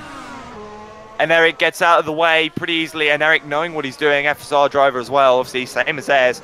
So will Ayres get out of the way? Oh, Tyen there! Massive dive bomb on Captain, but it paid off in dividends there. Had the speed, had the advantage, and he made it work to his advantage. Into second place goes Jarl Tyen, albeit with a bit of a lock-up. Now it's a straight fight between him and the Dutchman again.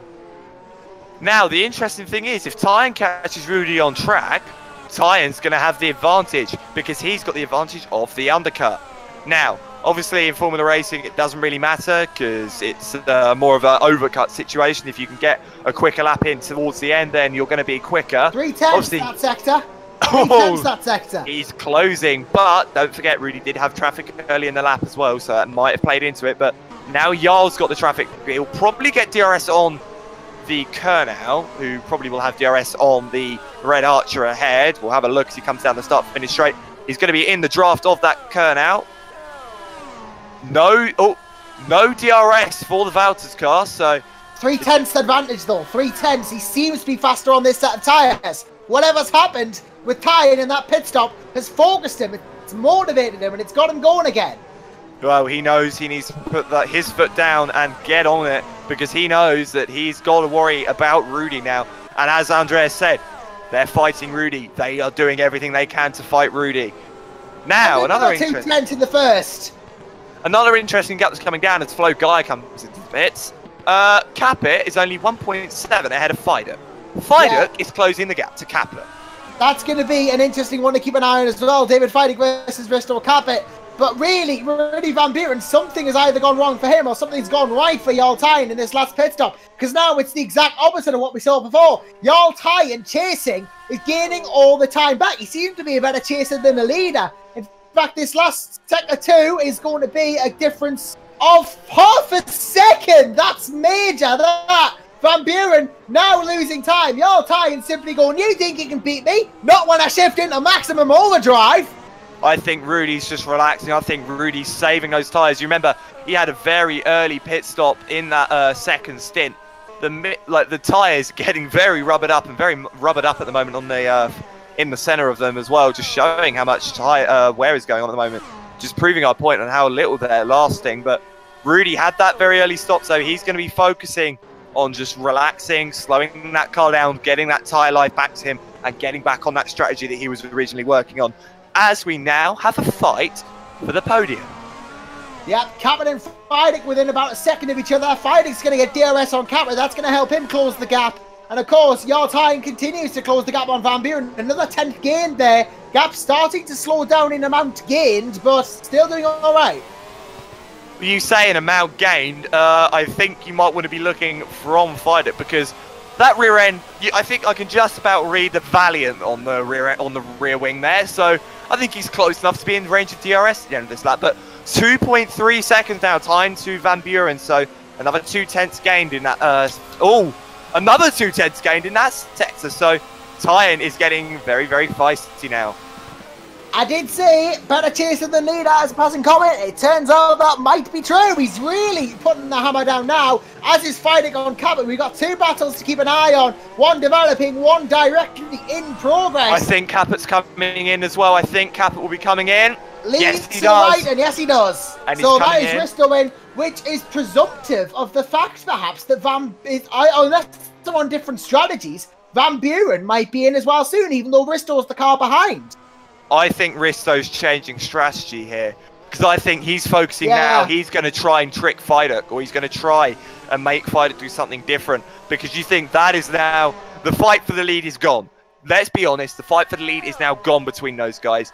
Fidek and Kappa are fighting between each other. This effectively, whoever wins out of this is effectively the best of the rest in this race at the moment. It's Tyan versus Van Buren. It's now 2 seconds between those guys, and Kappa getting out, I think, ahead of, yeah, Kappa getting out well ahead of Gogo Baldy, so, but in very heavy traffic as well for Kappa. Kappa's got 2 guys going side by side ahead of him. This might not end well. Oh, God, everyone get out of the way.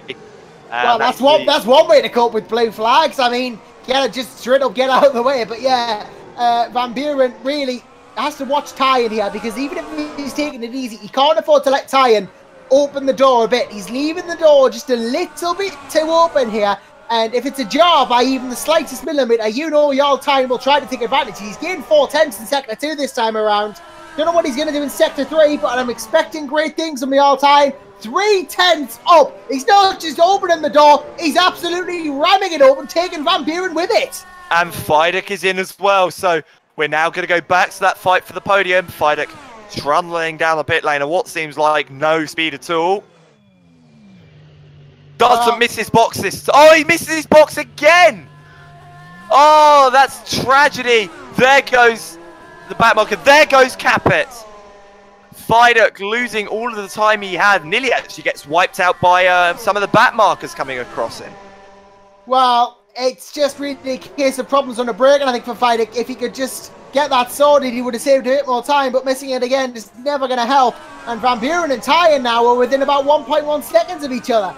Tyan has just not stopped closing the gap since he's gotten on these tyres, and that's the important thing here. He's faster than Rudy Van Buren at this moment in time. These two are going to be in a DRS-led battle as we come onto the start of this next lap. Gap is now being reduced by 4 tenths more. I think Tyan has got this lead back. And he's obviously, as you said, he's now within a second, so there's the DRS line. He's going to have DRS. Here we go, ladies and gentlemen. Oh, Van Buren in! Van Buren in! Tyan psyched him out there. Tyan psyched him out. I think he tried to make him think he was going in, but Van Buren trying to do something there. He comes in. Tyan does not. Going to get one more lap on these fresh tyres. And Van Buren obviously deciding that he has to come in to compensate. Staying on the supers though, no change of compound. Now, what will Wouters do? Will they come in this lap or will they risk it? I think for safety, he's got that pace. He might as well come in, be quicker on those tyres, and then floor it. But Jarl is quicker at the moment, so we'll wait a lap or two to see what happens, and then he can come in because we know he can get that time back. So at the moment, it's actually the ball, which we originally thought was in Rudy's court. It's game on again. Yeah, no one has the advantage this time around, and it really is a deuce in tennis terms, if you like to call it that. And speaking of balls in people's courts, and well, Tyan very much now, we'll have to see what he does. If he knows any better, he'll pit immediately to get onto as fresh rubber as possible. Or maybe Van Buren's trying to distract him and make him go into a different strategy. I don't know. This is turning into a strategical battle extraordinaire. God, and people say that Formula 1 racing isn't interesting. I can definitely say it is here. And it isn't. Super League's so much better. And what does Tyan do? No, he stays out. I think if he can try to make the most of the tyres, but he can't lose that much time to Van Buren. He can't lose that much time to Van Buren. And he's quickest. He's actually the fastest driver on the circuit as well. Well, he hasn't set a fastest lap according to what I'm seeing, but Tyan is certainly looking quite quick. Well, he is the fastest driver on circuit, but obviously that lap was about 2 seconds slower. But he is the quickest driver on circuit at the moment at 1:29.9. Rudy 1 minute 36. So obviously, but Rudy's out ahead of Kappa. That is what I said. Kappa obviously focusing on the championship now. Well, at this point in the race, you know, Bristol Kappa would probably just be wondering to try and get the points, because he's not in direct title contention, so just trying to help Vodball win it, you know. Van Buren, though, this is really going to be the kicker. We'll need to see how much he gains in these laps. Fastest first sector, 27.6. Tyan, this is the thing, Tyan loses all the times he's gained after he pits. That's the problem. Therein lies the problem, and, well, no problems for Mike Pittman, though, Vodball team manager, as we bring him into the broadcast booth. Mike, very, very interesting times at the moment. Van Buren gaining on Tyan, who's got to come in for his next pit stop. But it's turning into a seriously good strategical battle, this. Well, yeah, it is. It's It's always going to be a bit fun when we've got the back of the grid to play with, so you have to play your strategy a little bit more interesting. But realistically, with the two we're actually racing, we're doing better than, so we're happy where we are, really. But well, I am. What do you think your Giant's motive for staying out longer on these tyres is? Do you think he's trying to cut a pit stop out, or cut the pit stops out? For sure, he's trying to do an extra stop less, which would grant him the win straight away. There's no way we can gain 17 seconds ahead of him as well. He doesn't. Although he loses a bit of pace towards the end of his stints, he went 3 laps longer than us the last one out. I expect to do the same again.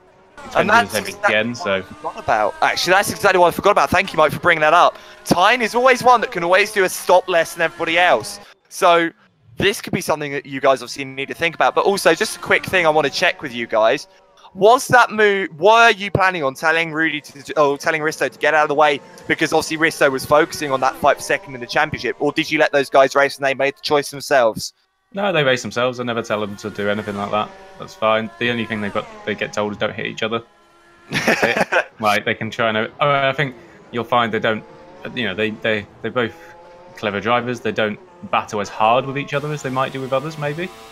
They keep it very fair, but at the same... You know, here with the DRS on the straight, there's no fight really. It's just breeze past. Just another quick question. Obviously, as Fidek is closing back in on Capet, was that early stop that it seemed earlier stop for Capet? Was that mainly just a fight off Fidek and just so confirm yourself that podium spot for Rudy as well, just so you weren't going to be challenged by Fidek at the end, or was that actually just a planned pit stop in the first place? It was just Risto had worn his tyres a bit. No, Risto's just sticking to the strategy we had. Fidek catches up over the last lap or two of Risto's stint, catches right up, and then we pit in, and then when Fidek pits, he ends up losing time because we get the undercut, so it takes him the whole stint to catch back up again. So we think we've probably just about got the makings of Fidek for this one with Risto. Van Buren's a pretty solid second now, so if we can get 2 cars ahead of both Norwegians, happy day, particularly with Florian not doing so well. Yeah, Gaia stuck down in 6th at the moment by comparison. Another threat from Gergo Baldi, who now goes down the middle of him and then another car there. And Baldi's just gotten straight back through into 6th. So Gaia, as you rightly say, Mike, not having quite the race. So the focus really is just going to be having Risto and Rudy keep this second and this third and possibly Rudy challenge for the win if he can make enough time back on tyre. Yeah, don't get me wrong. Rudy definitely wants that win. He's not giving up by any stretch of the imagination. He's quite annoyed in that car at the moment, I think, because we can see the race slipping away. You know, we can give it a good go, but if Jarl does do 1 stop less, then it's his race. You could say you see the race slipping away. In one sector, Rudy has gained 1.1 seconds. Yeah, well, this is where Jarl is doing his 3 extras, so I expect him to pit at the end of 46, roughly my guess at the moment for Jarl. So these are the 2 where we don't run these 2 laps that he's now running. This is where we should catch up a bit, but we don't catch up 17 seconds in a few laps. It's just not a hope, sadly. If anyone can do it, Rudy would be the man. Even for him, it's a mammoth task. Well, it is 1 stop left and a back of the grid. It is difficult. But the back of the grid, strategic call. We knew we could potentially get up to the level here. David's having to take one in the final round where we really don't want to take one. Yeah, of course, last round, that could still be where the championship's decided for the constructors, so get it out of the way now, definitely. Well, particularly as Rudy won't be there for that one, so yeah, Rudy's done the very team effort and decided he'll take the back of the grid and not have to give it to Tom. Yeah, he got that to consider as well. Tom Parker coming in for Abu Dhabi as well, so that's going to be an interesting quantity too. But yes, thank you very much, Mike Pittman, for joining us in the broadcast booth, and maybe we'll get to talk to you later if your team do end up winning, but we'll probably end up talking anyway, to be honest, because, well, you always do. Well, thanks, I think, but yeah, keep up the good work, lads. Cheers. Well, this is turning into an interesting... Sorry to interrupt you, Josh, but Jarl Tyne's pitting. Yep, I thought as much. Tying in eventually, and well, it's been about 11 or so laps since his last stop. So again, this is par for the course for Tying. He comes into the pits now, and he is staying on the supers. If he is trying to cut out a pit stop, he's doing a good job of it. Now, will he get out ahead of Risto is the question. If he gets out ahead of Risto, he won't do. It's game over. Or it's going to be a tight one. Is he going to come over? I didn't think he would. It's going to be a lot closer than it has been in previous, though. You think he's been about 4 seconds back at each pit stop. He's 10ths behind here. So, no DRS for either driver. It's going to be a hard, cold blood fight. But Fidek is going to be loving this because he knows he can close in. because he knows these guys fighting is going to give him a lot of time. Yeah, y'all tying, really just putting the hammer down now and really applying the pressure to Rudy Van Buren. Because he knows if he can do a stop less, that's going to help him. 17 seconds overall in the race time. Van Buren is going to have to make that up otherwise. And we know tying out the blocks on these fresh tyres is enormously quick. So there's that to consider too. This could still be Tyen's race. Yeah, but you can see he's actually having to brake in the middle of the S's behind Risto because Risto's just that much slower. And here we go. It could be a dive to the inside. That is not a place you usually see an overtake. Good job, Jarl Tyen.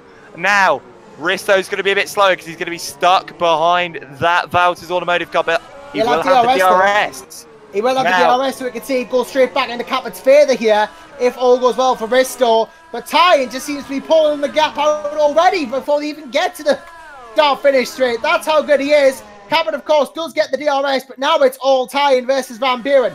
And, well, Jarl Tyen did a personal best last sector, 3/10 better than Van Buren's. His second sector was slower, as was his first, but he had just come out of the pits then. So from now, we're watching sector time. Yep, exactly. And Capit actually not gaining that much down that front straight. He won't gain much down this straight either because Tyen just gapping so much quicker. He was already to 300. Risto only to 300 a small bit later. Now, David Feidick is now going to be on the back of Capit. Now, obviously we know, as Mike said, Capit will be coming in shortly because Feidick always gains towards the end of Capit's stint. But will Feidick have read this and will Feidick come in early? That is the other question we have to think of. We have to give that in consideration as well. Sector times between Rudy and Jarl will be coming up. Rudy's just done a 32.7 in sector number 2. Jarl Tyen, par contre, has just done a 31.7, a whole second quicker. Yeah, that's gap. How quick he is. That gap, 10.8 seconds between them now. This is what we've been looking for, and this is Jarl Tyen out of the box. This is that Jarl Tyen strategy of doing a less pit stop. And now, I think Feidick is going to have DRS on Capit. Fastest lap overall goes to Tyen 2. 20.5 is the gap. Capit is still a bit up the road for David Feidick. I think he upshifted a bit too early too. Probably not directly going for him. But Jarl Tyen, statement made. And it's not just made. It's in bold, underlined, and in capital letters as well. He is coming for Rudy Van Buren. Yeah, exactly. Jarl Tyen knowing what he's doing. 10-second gap now. 8/10 in the first sector. Jarl Tyen is hammering those lap times back in, knowing what he's got to do. And this is Jarl at his finest. This is why Jarl got to the final of F1 Esports. He just knows when to push, when to back off. And Rudy driving angry in that car, as Mike said. I think Rudy is getting slightly too angry in that car and is losing too much time because of it. Never mind the flying Dutchman. He might be raging Dutchman at the moment. He can see that Tyen is just catching up. He's taking the gap down. Second. 9/10 in that second sector. He's cutting the gap down like it's blooming ricotta cheese. What has Tyen got in that car? That engine upgrade for Valtteri is obviously paying off because he's just closing that gap like it didn't exist. It won't in a moment if he 3/10 as well. In that, across the line, he's gained. How? He's obviously using that secret engine I sent him. What that secret rebadged Valiant engine? Oh no, we're development we're on in starting for 2018. And how many teams are going to be running that engine? 1. Well, yes, but you know. Either way, though, Jarl Tyen, he is stunningly quick. In fact, there goes another 4/10 off Van Buren's lead. This is the thing about Jarl Tyen. He's doing exactly what he needs to do when he needs to do it. He doesn't care about the fact that time's being lost. You know, that he's there because he knows he can just get it back. Exactly, and your 3 back markers coming into the pits now, so they might be a bit of hazard for leading Rudy Van Buren at the moment. I'm just keeping an eye on the fight for 3rd at the moment. Obviously, as we know, it's a bit of a stalemate battle at the moment, but it could spice itself up. Yeah, Tyen seems to be coming in every 12 laps now, so we're expecting he's next on 58 and then go to the end of the race. So his next pit stop on lap 58, which will be in about 10 laps time, we're expecting to be his last. And we think Rudy's got to come in twice. So, this is fighting up as Capet comes into the pit lane from third. Fidek needs to come. Well, Fidek, I think, if he'd followed him in, that would have been perfect. Yeah, Van Buren Park on Trey has got to probably stop 2 more times. Tyen's probably going to have to do the 1 at this rate if we do the math. So Van Buren needs to be 17 seconds ahead by the time he makes his second to last pit stop. Otherwise, he's not going to win this. Wow, this could be a do or die moment. Now, earlier on, we did say there was a chance of rain, as I heard actually earlier on before the start of this race. Not sure if that's still going to happen. It doesn't look cloudy at all, but that could always throw something up if it happens at the end of the race. I'll just get the sprinklers on. Turn the sprinklers on, see who wins it then. Yeah, I guarantee it would be Alex Cooper. He's just so good in these changeable conditions. I mean, we saw as well, when things suddenly change, like, I don't know, Rudy Van Buren is retiring due to graphics freeze, he can win races. Well, it's not looking good at the moment. He's 8th place at the moment. Tyen getting held up by Lucas Euler there, coming into the stadium section. So a bit of time lost there. Nothing too serious, however. And Van Buren in! Right. I expected him in, to be honest. Another stop. Now, go Tyen, 10 more laps to go, mate. If you can do this now, you have won this race. And Van Buren in, he's going to stay on the super softs. Tyen goes back through into the lead, though. We know if y'all Tyen can only make 1 more stop, he's probably going to have this win sorted. Van Buren needs to make 2 minimum. So we know he's going to pick twice. If y'all Tyen can manage to make these tyres that he's on right now just last 1 more pit stop, he will be on for the race win. But that next pit stop is going to be in about 8 laps time, and Van Buren's on fresh tyres. But that gap being 9.4 seconds at the moment, as it is, yeah, y'all will afford to lose all this time, but 8 laps time, I don't think it is. Cooper's out! He's out with a brake failure. Now, that is interesting. We've seen that a couple of times before this season, but Cooper's brakes just seem to fail him. Coming into the turn, yep, massive loss of control, into the wall, and that's him out. Brakes overheated. God, and it actually looked like an AI had had that accident as well, which made it even scarier to look at. But just unlucky for Cooper. Well, there goes our rain bet of the race winner there. So, Josh, I'm sorry, you might have to choose another favourite. Can I go for Michael Ayres? 17th. Yeah, well, whatever. He's going to come back through. He's going to put a rocket on the back of his car and win. Your time must be from 10th. Your Tyen's rocket effect must be feeling like he's a bit bloated now because Van Buren's just setting fastest sector after fastest sector. The touch paper's being lit and he knows he's got to sprint to the finish, but he also knows by the time he makes his next pit stop on lap 761, he has to be 17 seconds ahead of your Tyen. There's 7 seconds in it now. He's got to gain pretty much 24 seconds here. That's impossible. That's impossible. Well, they said space travel was impossible, then it happened. This is Rudy Van Buren. I know it's Rudy. I know he's the world's fastest gamer. I know he is Super League champion and almost the most dominant Super League champion. But it's unfathomable, that gap that he's got to get. As you said, 20 seconds of a gap he's got to get. He's 7 seconds back now. By the time Jarl comes in, Jarl is going to be ahead.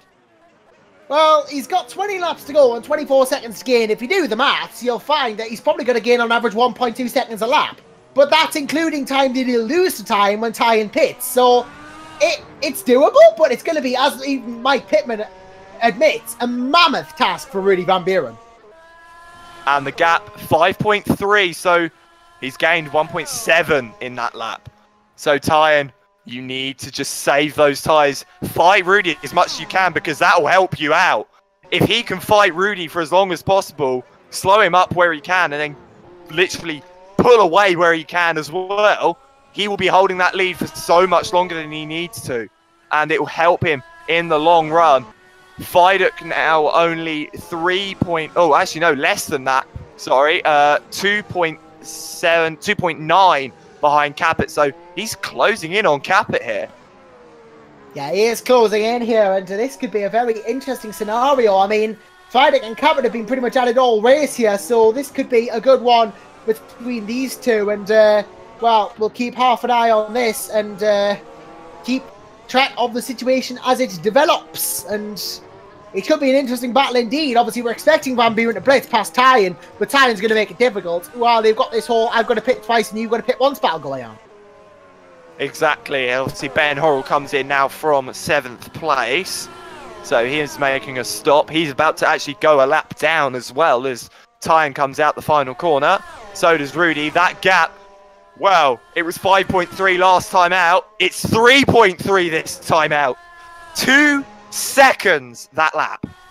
Well, I said he was a man on a mission, didn't I? That's how determined Van Buren is. He's so determined he's going to go that much quicker. But again, if he's not 17 seconds ahead, you imagine by this end of the thingy-majiggy meet, the end of the stint, he's probably not going to be in with a chance because Tyan, we know, his last stop on lap number 46, we're expecting him to go for 5 laps longer, and Van Buren should come in about 3 laps after that. So, you know, it's going to be a case of can Van Buren make that much time up? But the thing is, depending on when RVB comes in, maybe, just maybe, he could run to the end on the Ultras. Maybe. It depends. It depends what he can do. Mike might even run this longer and get him on the Ultras for the end. Time will have to go on the Super Softs again. So maybe some tyre strategy could come into this. Maybe Vodball are hiding something from us. Well, wouldn't surprise me. Mike Pittman is a strategical master in his own right, has probably waited, but Van Buren might be optioning a switch to the Ultras here for his next pit stop. We'll have to see, and it would help him on pace-wise, but he's got to be careful with the tyre wear then. That's the thing, he is catching up with the tyre though. It was 1.6, I think, at the DRS line. Oh, it's 1 second. This is going to be close. Will he have DRS? No, he won't. It's going to be... That's going to hurt him a bit. Yeah, it's going to hurt him a lot because Tyan can now slow him up. Where Tyan still with another 3 laps. With another 4 laps.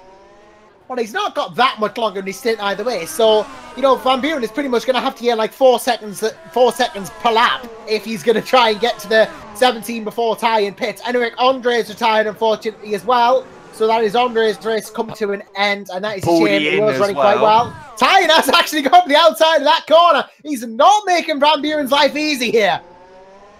Of course not. Why would he? He knows the situation. He knows what he needs to do, and he's going to do it. This is your time we're on about. Yep, he knows what he needs, and it isn't a nice cold beer. It's to hold Van Buren up. That's exactly what he needs. That's worth its weight in gold at the moment for Jarl Tyan in terms of securing this race win. And I'm telling you this right now, Jarl, even though he's on these worn-out tyres, he is not going to make it easy for the Dutchman. He never has, and he never will. And it's going to be DRS for Van Buren down the front straights as well. So the thing is, no matter what Jarl does, he's going to have to be very, very defensive. But he's got a better run out of the final corner as well. So, no matter what he's been doing, that time he's been losing saving the tyres. Now, here we go. Here comes the extra valiant power. Jarl going to make it very easy for Rudy. So Rudy Van Buren now leads. Well, he's got 3 laps to get 17 seconds. He's going to need about 8 seconds a lap. I think it's more like 5, but either way, though, it's going to be difficult for Rudy, even this. And we know he's got to come in again, based entirely on the fact that his last pit stop was on lap 51, and you can't do 20 laps on a set of old supers without basically puncturing, can you? Well, if he's coming in 58, it's going to be, how many? 68. It's going to be 13, and, well, what's he all done this stint? How many laps has he done on this stint? And that will tell you the answer to that, Josh. He's been on them since lap 46, so he's been on these tyres. He'll have been on for about laps. 10 laps soon. No, it'll be 12 laps if he came in on... 58. Yeah, so 12 laps, he can do it. He will be able to go to the end on a set of supers. He will save those tyres where he needs and use them right at the end if Rudy catches up to him. Now, Rudy, the Flying Dutchman, the Frying Dutchman in that car at the moment, is going to be pushing like absolute mad. It's already He's already 1.8 at the line. Well, he's got a lap. He's actually just got about a lap to get 17.5 seconds. Rudy has got to do it. Yeah, I asked you there. I think it's quite apt at this point. We bring Andreas Wouters back into the comedy box for just a little bit of a chat before this race really comes into its conclusion. You might be forgiven for thinking that Jarl Tyen is having a tough time of it, but from the tyre ratios we've seen and the stints we've seen, Andreas, it looks like he's trying to save 17 seconds by cutting out a pit stop. Yeah, it's pretty genius again, isn't it? He's so good on the tyres, isn't he? So good on the tyres.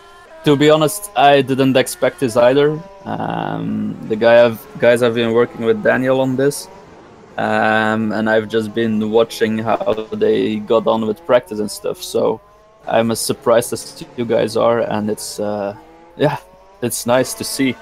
We still have to see if it works, of course, but this was the only way he was going to beat Rudy if it could at all work. So we know Rudy is the fastest guy on the grid. So if you can't beat him on sheer space, which we almost could today, you have to be smarter. And I think this is a brilliant show of how to use the tools that you have. I've got to say, the fact that the team owner didn't even know this was going to happen just shows Jarl is just able to switch a strategy on in an instant, and I am so impressed with what Jarl's done. Obviously, the fact that you didn't know about it just makes it even sweeter. 3.2 seconds a lap, and if he's coming in this lap, Rudy's not done it.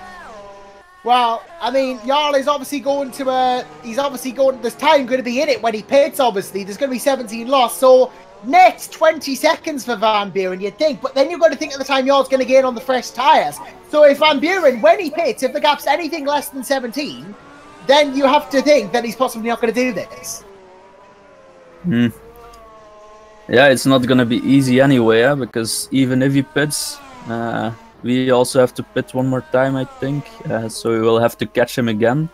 It's not going to make it easy for us. I think you can actually go to the end on these set of tyres, because you think he's about to do 12 lap stint on these tyres. He's still got pace in them if he needs it. He's going to pit this lap. He's got to do a 13 lap stint on them. 1 lap more, he can do it. Yeah, okay. We'll see what happens. And speaking of the devil, in comes Jarl Tyen. Yeah, now this is going to be interesting to see that whether this is going to happen or not. Jarl Tyen will come into the pits now for what should be his final pit stop. He will gain a pace advantage on Van Buren on these next couple of laps. He's gone under the supers. This will be his last stops then. And he's going to come out behind Caput. Yep, he has. But and Viduk. Now. You've got to remember though, Caput has not pitted since lap 50. So he's due in, as is Van Buren. But it's going to be possible traffic. You're right. Jarl Tyen is going to want to try and get ahead here. So this has thrown a spanner in the works, and Argo's trying to bet us 100 euros that RVB will win this by about 10 seconds. If that happens, you're splitting it 50-50 between me and Josh. Well, we'll have to see about that, but Andreas Wouters, I'm sure your heart's in your mouth at the moment. That was close, the tyre in there. Yeah, I'm sure your heart's in your mouth. We'll let you go and let you be by yourself to see this one out. Thank you for joining us again, though, Andreas. My pleasure. Well, this has just got spicy all of a sudden. There's 3 cars within a second of each other. Tyres now 21 behind Van Buren and has to get past Viduk. He's going to make a move on the champion. He's going to get closer to Caput. He'll have DRS on Caput. This is what Tyen needed to get through as quickly as is humanly possible. But Rudy Van Buren now has to be 17 seconds ahead when he pits, or this could be Tyen's. Yeah, and Caput's obviously not going to make it easy because he knows that RVB is leading. He's already got the speed on the front straight. Opens up the rear wing. There's the rocket in that car. Oh, Caput coming across the bits. Now, what's interesting is Tyen's not gained that much time. Yeah, he's got that there, though. He's straight through on Caput. 21 seconds is the gap to Van Buren, but Van Buren's due in within the next couple of laps, though. That is the thing. So it's going to be close. He's going to have to get Viduk versus Caput. Oh, and this is going to help Tyen because they're going to battle each other. Viduk, though, just does not get the position done on Risto. Therein lies the issue here. Risto Caput has not gotten through. Rudy Van Buren really the race is in the palm of his hands now. Last sector was a 33.4 for him. I think he's coming in. I think he's going to be coming in this lap. Tyen's now cleared the traffic, and Jarl Tyen, when he comes around, we'll see what his sector is going to be. But Van Buren decides Van Buren, he's in. Not a surprise. What is Tyen's sector? 19.6. Tyen is the second quicker on that sector, but it's going to be so touch and go between these two. The pressure is on. Back marker traffic for Tyen. And Van Buren in, straight up on the jacks. Super softs again. Jarl Tyen around the outside of the corner. I think Van Tyen will have DRS though. Tyen will have DRS. It's going to be so touch and go again. Van Buren just accelerating now. Tyen can see him getting closer and closer and closer. It's now a direct fight between the two of them. There's still 10 laps to go, and the gap is only 1.5 seconds. Somehow Van Buren's come out ahead, but Tyen is within touching distance. But remember, Tyen will have DRS on this lap. No, he won't for some reason. He was behind the guys enough, so he should have had DRS that lap, but for some reason didn't. Gets past the back marker traffic. They're both going to be in traffic. It's going to be a cold, hard fight to the finish. They've got Thomas Hinds in front in the Red Archer. Thomas actually running in 9th at the moment on return for Red Archer. So Tom having a good race himself, does not want to get in the way of the lead fight, but is going to have to. Well, this is no longer a strategy battle, ladies and gentlemen. This is a straight-up dogfight between Van Buren and Tyen. Whoever is the fastest will win here. And Jarl knows now, if he didn't know before, that he has to get time on Van Buren, and he's just lost 4:10. Yeah, he will do. Still that second lap on that. Had traffic as well. Had to get past Galka in the Mad Cape car. He will probably, I doubt actually he will, whether Rudy has DRS or not is another question. I don't think he will, because I think he was ahead before the stadium section.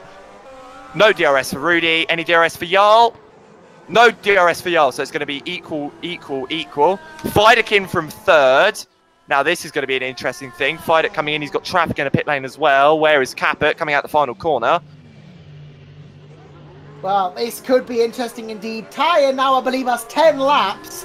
In order to make up, he's going to basically make up 0.3 of a second a lap here as Jarl Tyen, which is within his reach. But he's got to beat that on pure pace. He's got to win on pace alone. And he's just dropped 0.4 here in Sector 1 to Rudy Van Buren. So you got to feel like if he doesn't get a pace on soon, this is over.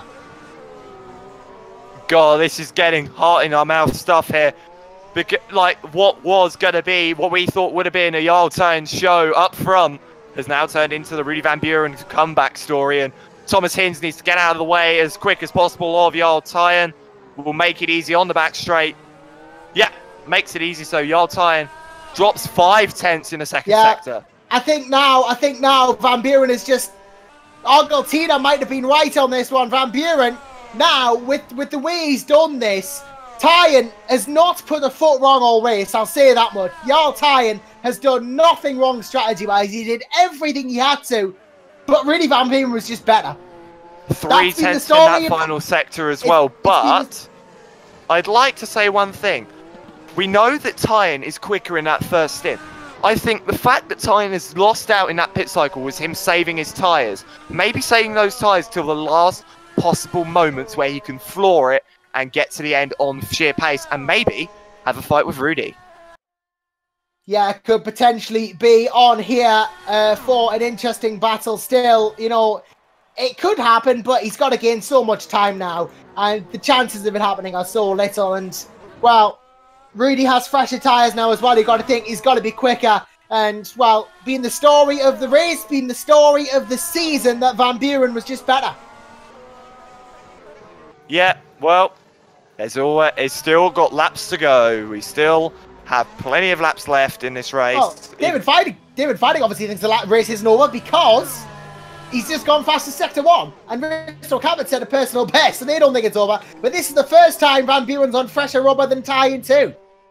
That is a true point as well, actually. But, oh well, and anything is possible. He's gaining by the sector. He's gaining by the sector. Surely now it's got to be his race. Well, hopefully Tyen can throw something out of the bag. Come on, Jarl. You don't lose a race right now, especially with strategy. 4.4 at the end of that lap. He needs to unleash that pace he's got now, otherwise he's going to have no chance. I think, to be honest with you, I'm not condemning him to the gallows here, but I think he might have already run out of luck because now he's basically asking to beat Van Buren on pace, who on pace has been the quickest all season. You're asking the nigh on impossible of him, your time, even of someone of his caliber. And as they come around the first sector, there's a whole 4 tenths in it again. I think this is it. I think Van Buren now, short of putting a foot wrong and making a mistake, has this. And we know Rudy Van Buren, he doesn't make mistakes. Could be that one race he does. Well, we'll have to see how this does pan out, but we think we know where it's going now. Jarl Tyen has put up a valiant fight, really has. You can't say he put a foot wrong at all, but ultimately... He's gained a 10th, actually, in that sector as well. Yeah, but a 10th's paltry in comparison to the 4.7 that he's got at the moment. Yeah, it's just showing he's coming back. Still got time left, but obviously RVB now ahead of Ben Horrell. Cummings across the line. What's time? How far back is time going to be at the end of that? 5.1, yep. Got to be over now. There was 4 tenths lost there, and Tyen just can't keep up on pace. Capit's third, Fidek's fourth. Closing though, actually, so we still have a fight on our hands. I mean, we have a Vodball 1-3 and an Oldstone 4-6 at the moment, so any points that Fidek can gain on Capit, that's going to be the real battle now. Fidek versus Capit for third.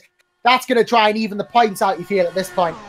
Well, it's also going to be that fight for second in the championship. Fidek will want to at least be runner-up. Yeah, at least he's going to want to be runner-up the championship, have that going for him as well, but... Yeah, Baldy into the pits now, and the Wouters automotive car was on Ultras, funny enough. I think he's coming in for another set of Ultras, with there being 7 laps to go now.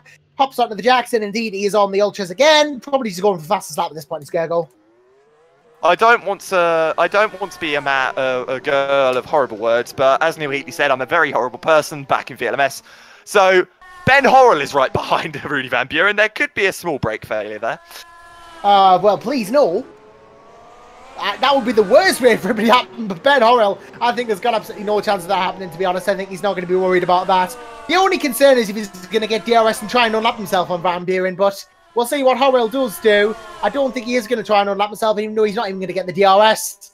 That's the thing, he's not even going to get the DRS, he's not going to have the chance to unlap himself. Oh, Tyen's got DRS as well, just for... Yeah, that's going to get him a little bit of time, but really the battle we want to be looking at is Capit Fidek at the moment, and at the moment, well, Fidek seems to be catching up to the quite several tenths a lap. So about 3 tenths a lap for David Fidek every lap.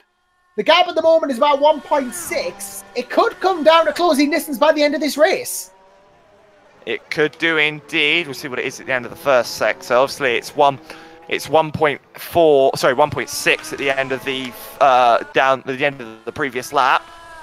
Coming towards the end of the first sector. It is it's still... Oh, a minute.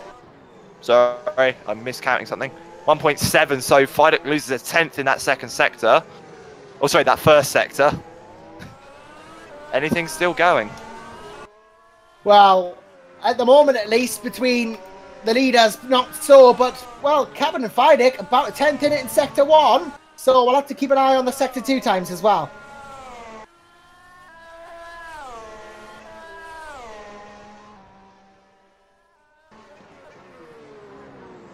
Either way, though, at the moment, he's doing a very good job of the closing down, is David Fidek. Having a nice crack of the whip here. In fact, he gained 2 tenths in that last sector. So he's on target again. On target again to get that gap closed. Oh, Michael Ayres is that as well, I've only just noticed. Yep, Ayres out of the race as well. That is unfortunate indeed. And, well, the gap down to 1.4 now between Captain and Fidek. Oh, dearie me. But, yeah, this could be good. Hello, hello, hello. Fidek's coming, knocking at your door, Vodball. You've let... Mike Pittman saying that Fidek was closing in at the end of Capit's stint. Well, Capit's tyres could be dying. Fidek's luck could be coming back to him. Sometimes being the car behind isn't the worst thing at all. Well, Jarl Tyen proved he can chase just as well as anybody else, so sometimes being the car behind isn't as bad a thing, you know? It could work. It could work for you sometimes. 1.3 at the end of the first sector as well, and Fidek is visibly a lot closer. Still can't read the back of the rear wing on that Vodball yet, but hopefully can soon. Yeah, well, they'll be going for it until the very end, they will, I'm sure of it.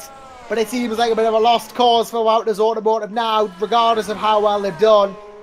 But, you know, to keep an eye on this Friday Capit battle, there's 8/10 in it now. As they come round into the final couple of corners, it'll be DRS time for David Feidick. As Gergo Baldi goes fastest still, a 1:19.6 from Baldi. Baldi is on the ultra softs at the end of the race on low He's fuel. just going for fastest lap. He's just going for bragging rights, really. That's all he wants at this point. I'm the fastest driver on the circuit, sod off. That's what he'll be asking here, but David Feidick will be asking for a third place, perhaps. Gets the DRS. He's going to close in on Capit. Yellow flags up ahead. Yeah, we'll have to keep an eye on that to see if it's a major incident. Duval! It's Duval! Oh yeah, Duval's gone off to the side of the track there. Something happening with Liam Duval. But Feidick and Capit now within half a second of each other. We know Feidick will get the second DRS. Duval's engine has blown up. Oh no, Liam Duval, get your thing on the Barbie, man, if your engine's blown up. How did that happen? I'm going to go back and find out when you keep an eye on this battle, Elise. I was going to say, you keep an eye on everyone's retirements, and I'm going to have a look at Capit versus Feidick, because, well, it's still within a second of each other. They've got Tobias Olsen ahead of them to get through. Coming through the S's now. It just seemed like a straight engine failure, like it just run out of life, and Duval ultimately going to be cooking these sausages on the barbecue because, well, that engine is toast. Well, the Marshal's going to get something to eat tonight at least. Well, yep, they're not going to go hungry. That much is certain. Have it cooked on a V6 turbo hybrid is what I would say. Yeah, I can't get better cooked than V6 cooked, and David Feidick can't get much better than third at the moment. He's going to be gunning for Bristol Capit here in these last couple of laps. On lap 68, of course, Van Buren on lap 69 as he's just started it. But Feidick now really is now or never for him to get this podium back and to try and make the points gap not as bad as it is, and in fact... Closing. He's got a higher top speed by quite a bit. You keep an eye on this, Elise, because I'm going to do some quick maths. Please do some quick maths. Well, I think either way, Vodbull will actually overtake Norton in the standings, as far as I'm aware, because it is about 12 points. But Feidick very, very close. He's got the DRS. Risto, your time is up. You have been banging at death's door for long enough. That podium is slowly but surely slipping away here. Not many laps to go for Feidick to do it, but he could still get a podium here and keep second place in the title. Come on, Feidick. Coming through the S's, they've still got Olsen ahead. They've got another car ahead of that, which I think is Thomas Hinds. Yes, it is indeed. So that is 10th and 9th they'll be lapping. Coming into the stadium section now. Oh, Olsen making mistakes. Stay left, let them through. Easily done. Tobias Olsen getting out of the way there. Coming through. Only Feidick will have DRS. Well, Olsen will as well, but I doubt he'll make any inroads. Here we go. Coming across the line. Start lap 70 for these guys. 2 laps to go. I think it is going to be close in the running of the point scoring here, because we know that Van Buren's going to get 25 for the win, and well, if Capit drops down to 4th, as David Feidick's going for, that'll be 15. That'll be Feidick and Van Buren will score 25 and, well, 15 and 25 respectively, and then Risto Capit is going to be scoring, well, it's going to be less for Feidick and Guy than it is potentially for Capit and Van Buren. Capit will score 11 points, and Guy will score, well, he's going to be in 6th place, so he'll score 10. So I think that might not change, actually. It might go 1 point. Might be the difference, ultimately. Oh, and that's going to be very, very close, especially if you come into Brazil. That title fight getting very, very, very close indeed. But Rudy Van Buren coming through the stadium section, about to start his final lap. Yep, last lap for RVB now in a race that will go down as one of the Super League classics, and a race that will go down as a strategical masterstroke from Vodbull Motorsport. They saw what Wouters were doing, they played it perfectly, and it was them who would take the win ultimately, and the victory and the spoils that goes with it. Not much progress looking to be made in the teams though, unfortunately. It'll be minor, if any, for Capit. If he loses his position to Feidick, there'll be 1 point. Otherwise, it'll be more like 4. Well, Feidick's got work to do. Coming down, he doesn't have the top speed on Capit. Oh, bit of a mistake, but both of them still keeping within a fair distance of each other. It's going to have to be a do or die move for Fiduk. He's going to want to keep that championship alive for second. It's going to be a tough ask though, getting past Cabot. Such tough competition, and they are going to be going at each other's throats pretty much for the final portion of this race. There is a chance Fiduk could still get through, but he's going to have to make a lunge at some point. But round the final couple of corners now comes the Dutch Master, the champion-elect of the 2017 Super League season, and in what will go down as a classic in the history books, it will be Vodbull Motorsport who emerge victorious at the Mexican Grand Prix as Rudy Van Buren takes a sensational victory. You can't say he wasn't forced to work for it though. Jarl Tyen, very unfortunate to come second. Should have had first probably, but Van Buren, well, just too good. Once again, Fiduk and Cabot are going to be neck and neck around the final 10. Oh, it's a mistake for Fiduk. He tried to go for it, it didn't work out. Cabot will be third, Fiduk fourth. The gap between Vodbull and Nordstjen decreases, but only slightly. Nordstjen retain the lead in the Constructors' Championship. Oh, that was so close. Fiduk was trying to make a move throughout the whole of the final sector. It was so close, but yet so far. Gaia might actually get Baldy if Baldy makes a mistake in this final sector. Unlikely, but it could happen, and it could help that gap even more. Coming through the final few corners, nope. It's going to be 5th place for Gogo Baldy, and the fastest lap for Gogo Baldy.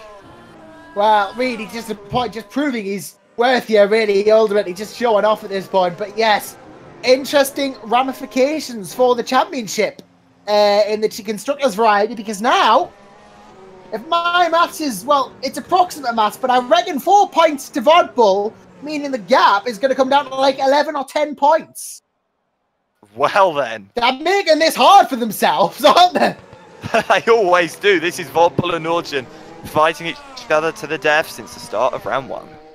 Well, it's just that's the modus operandi now, isn't it? Just go for it at all points cost. In fact, I think they're actually ahead somehow. I think they've actually managed to take the lead here, because Van Buren has 25 points, then 18 for Cabot. No, so 15, make about 15 for Cabot. Yep, there's a 5-point lead for Vodbull now. Excuse my terrible maths, but they are ahead now. Well then, that is going to be very interesting indeed. Obviously, 2 rounds left of the championship, Brazil and Abu Dhabi. It's going to be a very interesting race indeed. It certainly is, and I'm looking forward to these final 2 rounds. Ooh, blimey. These final 2 rounds of the championship. But yeah, 25 and 16 for Cabot and Van Buren versus the 13 and the 10 for Fiduk and Gaia. So that is, you know, a significant points gain. Yeah, it is. And obviously, just looking at the Super League chat, only just had a look now on the GPVWC Discord. Alex Cooper saying used all his luck in Russia this year, and his brake ducts was the same as Monza, so maybe Mexico's a bit harder on the brakes than it is at Monza, which is something that surprises me a bit. But, well, it's a surprising race, and hopefully we can have a couple of guys coming in. Obviously, I'd assume we'll have Vodbull because they always come in, and I'm assuming we'll have Falters because they usually come in. But it's been an absolutely amazing race here at Mexico, and, well, it's a shame I'm not going to be here. Well, it's just a shame. It's actually not a shame, but it's a good thing that Jake will be back, because it means you actually get some consistent commentary again. Well, I'd hardly call you inconsistent. Either way, though, it would be great if we got on the interviews, and we'll start with none other than our reigning champion going into the season and our outgoing champion, Rudy, not Rudy Van Buren, he won the title, but it is David Fiduk, who is pretty much as good as Rudy Van Buren, let's be honest. And, well as that, why not bring his teammate in as well, Florian Gaia as well, so we have both the Nordstjen boys. We'll start with you, David, because you were first. Obviously, I've firstly changed your name to Rudy Van Buren, but secondly, well done on the 4th. Yeah, world fastest gamer for a sec there, Josh, thanks. Yeah. Yeah, what happened? Quali, yeah, was alright. I got ahead of the Vodbulls thanks to Florian's help on the pit straight. The race got a decent-ish start, but I broke too late turn 1, and tapped Jarl, so I had a lift off, and that let Risto past. And yeah, after that, it was just like Risto would have the advantage early on in the stints, and then when I caught him at the end, it was too late. There was no point pitting the same lap as Risto because you know, you'd just be on the same freshness of tyres and they'll go off quicker and exactly the same. So I had to do something different. But I don't know if you guys noticed, 3 of my pit stops when I did pit, the pit crew didn't recognise I was there, and I had to wiggle the car around to. Oh yeah, we thought you missed the pit box. No, I was clearly in it, but they just wouldn't jack the car up. So I tried reversing and going forward a bit, and that worked. But yeah. Well, technically, if we give you the time back that you lost from the pit stops, you'll be ahead of Risto. Oh yeah, if you could work it that way, then awesome. But yeah, no, the Vobbles were too quick today, especially Rudy. Jarl was amazing as well. Yeah, so lost Peter in the title, so I'll be gunning for that back next race and Abu Dhabi. But yeah, not much to say about it. I think I was about to say I think our little luck charm that we were speaking about the other day, David, has worn off. I think you're not going to be vying for me back, but it's a shame to see you lose that. You were so close to cap it in that final corner, just getting ever so close between you two. Hopefully you can keep that sort of fight going to the final round at Abu Dhabi. Yeah, it was quite an intense last lap because I was trying to push as much as I can without cutting, and then I noticed Risto's rear tyres going off, so I thought if I could dummy him into a move in the last few corners I could line him up for the exit, and I got the good entry, but as I put the power down it was when he was like, you know, his tyres weren't gripping as much as mine, and I just nudged his rear wing. I was like, no, damn it. But no, it was a good race, and I enjoy those races. You know, we were close all race. It was just a shame about the pit crew. You know, I don't know what that was about, but I'll blame Donald Trump for that, I guess. Someone. Well, you've got to blame someone, haven't you? But yeah, ultimately, not really quite the ending I wanted. But yes, to go to you, Florian, 6th place from you, which, considering you started at the back of the grid, does command respect. Well, from you maybe or someone else, but certainly not from me. I'm pretty disappointed from myself today. Yeah, I didn't really feel comfortable in testing. I somehow didn't find a good balance, and yeah, it did pretty much show today. I had pace for maybe 1 or 2 laps, and after that the front just washed out and the tires overheated, and I had to pit like after 9 or 10 laps or so. And considering now it's go time, and yeah, it's pretty disappointing. Now that the team needs me most, I'm letting them down. So I have to somewhat go into myself and find back what I lost, or apparently. And yeah, we'll see. Brazil is a great track for me, so I do hope I can get back to winning ways there, and we can regain the lead in the team's championship. Yeah, hopefully you can, because obviously that lost to Vodball this round as well. But you know, there's not much in it either way, though. Still. Yeah, obviously it's close, but these guys are pretty quick, so we have to put in our A game, and yeah, need luck on our side maybe, or I don't know. We'll see. Yeah, ultimately, there's still 2 races left to go. There's still time for it to change. But yes, thank you very much for joining us, Florian and David. Thank you for joining us, and well, good luck for these last 2 races in the battle for the constructors. Cheers, guys. Right. I reckon now it's time to have a bit of a Welsh variety in the broadcast room as we bring in none other than Ben Horrell, who, a bit of a fun fact actually, has just started and completed his 50th Super League race, and he finished in 7th. Ben, welcome to the broadcast, and you did quite well there, sonny boy. Yeah, it's a decent race, that, wasn't it? It's not quite the podium I was hoping for, but I think if you look at the pace, you know, considering I qualified 5th, but obviously a couple of guys had back of the grids. I think 6th or 7th was probably the best that we could hope for today. Yeah, and I think we did, maybe not as well as we expected, but we did good to get to the amount of points that we had. Yeah, good amount of results really, and well, you were up as high as 4th for points in that race. I thought you were on for the podium. Yeah, well, to be fair, I didn't actually notice I was up that high. I'd hit the wrong button off the start and completely taken off my HUD. So it took me about 30 laps before I had any information on where I was. So I was just getting my head down, and then when I looked up and it said my position changed, I was like, oh, okay, I was quite high. But yeah, I think once people like Rudy came through the field, it was going to be tough. I mean, I had a race long battle with Bence, and he was great. We had 2 completely different strategies. He was about a second quicker than me in Sector 2, and I was about a second quicker than him in Sector 1, and then it was all to play for in Sector 3. So we had an entire race of just between us 2, and yeah, it was fun. It was a fun one. Yeah, that's what it's all about. Ultimately, at this point in the championship, just enjoy yourself. You've got 2 more rounds left as well, so just going to try and enjoy those as well?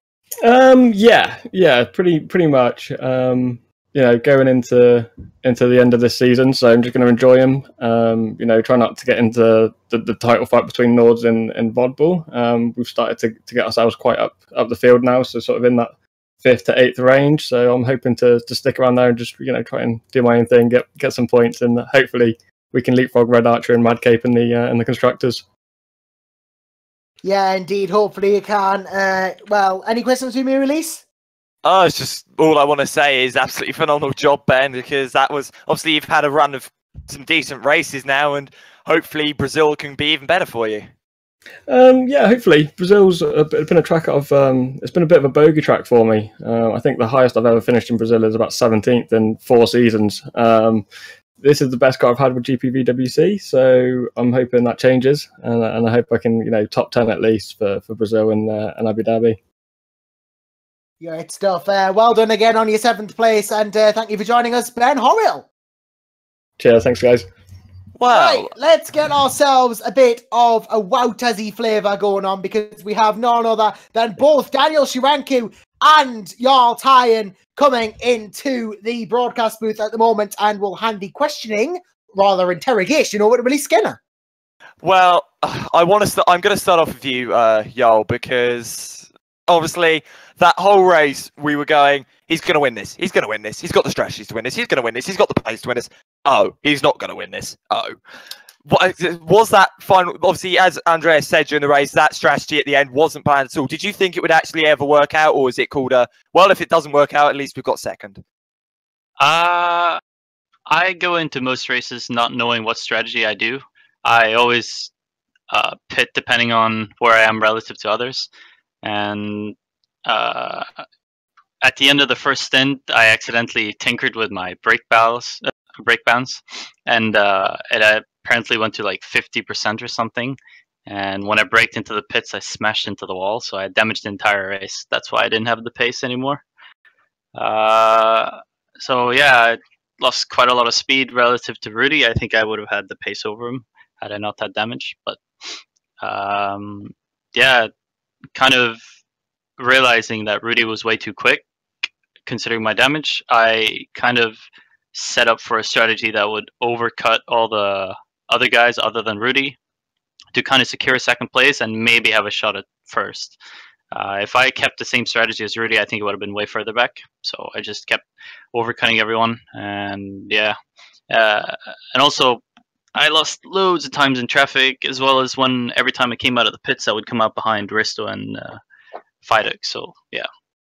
Yeah, we noticed that quite a bit, and especially in that final stop where you needed to be in clean air to have a shot, you came out right behind Fidek and Caput, so you had to fight both of those guys in the worst part of the track coming into the stadium section after the S's. So you managed to get through on them, which in quick succession, but I think the time you lost there was just a bit too much to gain back.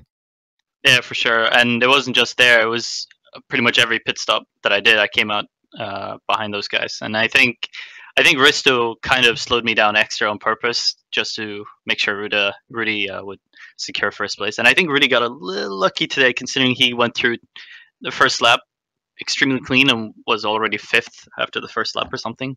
And I think he gained a lot of time due to that. And yeah. Yeah, Josh, anything for y'all? Not really much apart from just congratulating you and Daniel Sharango on the fantastic result again. And Daniel, great to have you with us as well. You know, test driver, not usually the driver we used to get to talk to in the broadcast, but you know, your work has obviously gone a lot into this as well, and ultimately helped the team get the results today. Yeah, thanks. I obviously would be better to sit here as a driver, but it's such a proud moment for me watching these guys battling for. Actually, we had this in our pockets. I really don't know how we lost it in the end. We have to examine our pit stops we did. We lost this race in pit stops, obviously, but still, heroic drive from both our drivers. I'm really proud of both of them. So.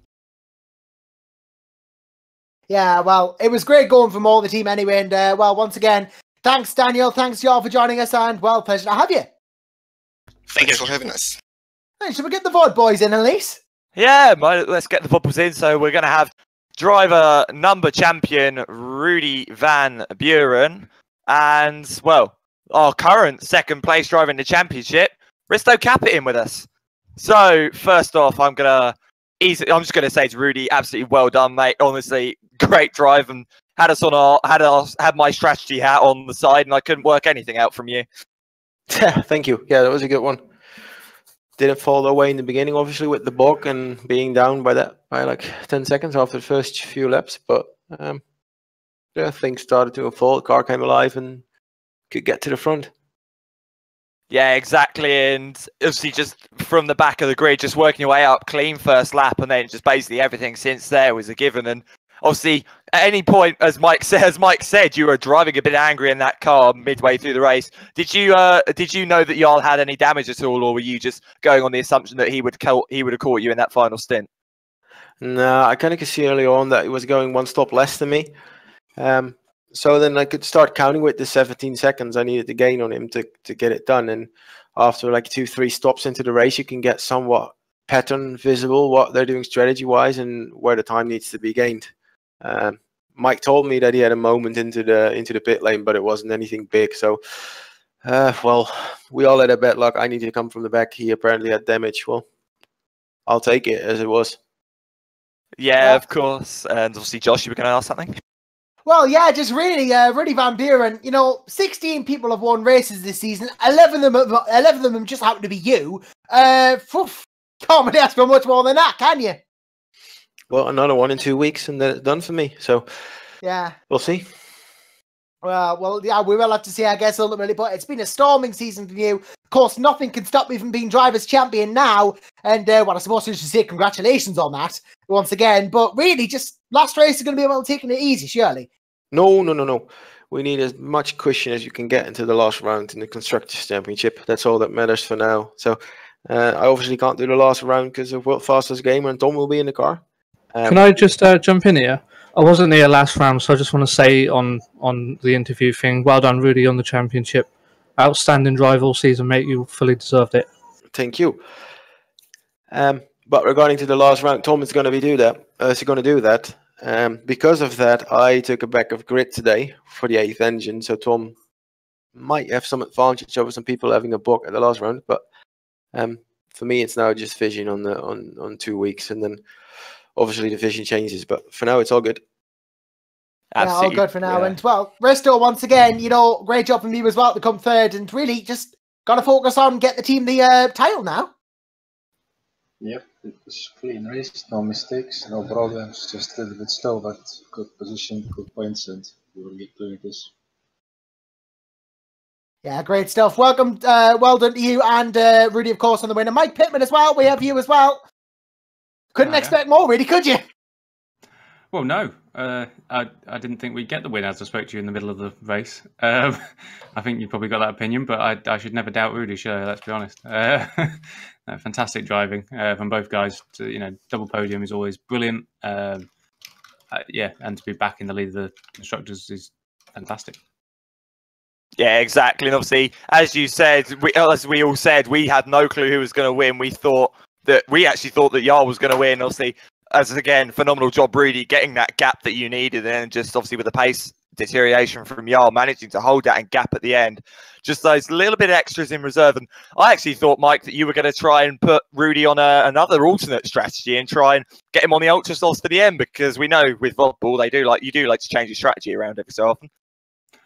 Well, it's very rare we've done ultras at the end, but yeah, there's option. You do go through a few different options in your head as things progress, but it sort of came to Rudy, and the lap times he was putting in the final 2 stints there were incredible. So yeah, and Jarl went longer on his tyres than we were even expecting. So the last 4 laps, he was dropping off heavily. So as sort of when Rudy eventually overtook him before he had to take his pit stop, then it was kind of like, actually, this could be on now. Exactly, and obviously I will say well done Risto on holding off David Fidek for 3rd place. Absolutely amazing fighting.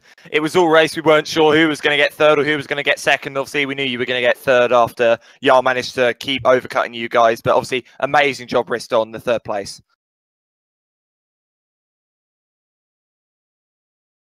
Well, I think they're quite happy with that, to be honest. Thank you. And enough said, really, to be honest. And well, we have one more person waiting to be interviewed, and well, he always puts a sparkle in our day whenever he gets the chance to talk to us. It's all man, Dan under Thomas Hinds, yeah, Mike, yeah. God, it's been a while. Hey guys, how are we going? Well, for your first race back, you get your VLMS team boss in the booth, so that's always a fun one. No judgment. Hashtag no judgment. No, absolutely amazing drive today. Was that P9 at the end of that, Tom? God, did you think you could get that on your return? Well, I mean, I thought it'd be hopefully get points. Yeah, no, I probably didn't think a top 10 would be in the works, but yeah, once again, it was like nothing had changed. Really, it was exactly the same as before. Everyone else couldn't get the tires to last longer, so I just made them last longer, and that's how I got back once again, just like it used to be back when I did the first half of the season. So no, it was good to get back in. Once again, there's always some interesting driving when you're racing SL, at least for me so far.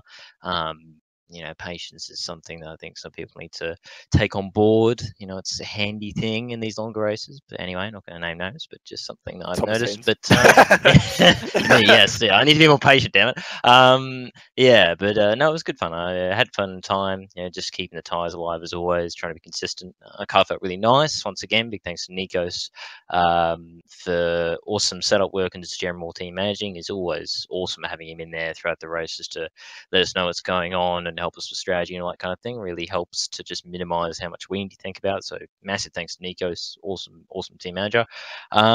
So yeah, no, it's had a lot of fun. Happy to get the top 10 for the team, and also happy that David and Risto didn't catch me at the end, because I was trying to hold off ahead of Tobias, and I didn't really want to let them through to lose time to Tobias, and thankfully they just didn't quite catch me. So that worked out well. But yeah, no, it was good fun and good to see that it hasn't really changed. It's still the same as it was. I haven't lost the touch too much, which is handy to know, because I was a bit worried I would have lost that edge I had before, because if anything, I'm more iRacing than rFactor 2 now, just because of basically the entire Aussie community is on iRacing, so you can't have a choice unless you want to be up every night at 4 AM. So I'm more practiced than that now than RF2. So was thinking, I'm going to be a bit struggling here, but yeah, didn't seem to have lost too much. So I'm happy. I am a happy Aussie tonight. Very tired, but happy.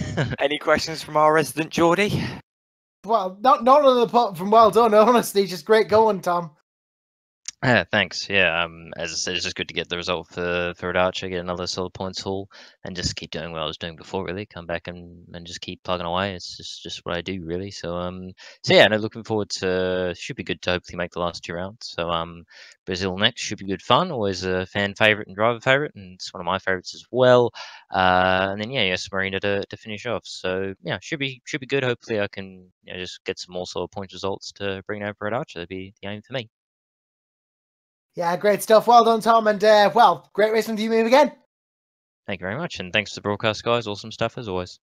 Yeah, Thank great you. Stuff. And, well, I'm sure it'll be great stuff in a week's time as well when we have the International Touring Cup. 3rd from last round of that. And, well, always great to see the ITC in action, although I don't think it's going to be broadcasted, unfortunately, at this rate.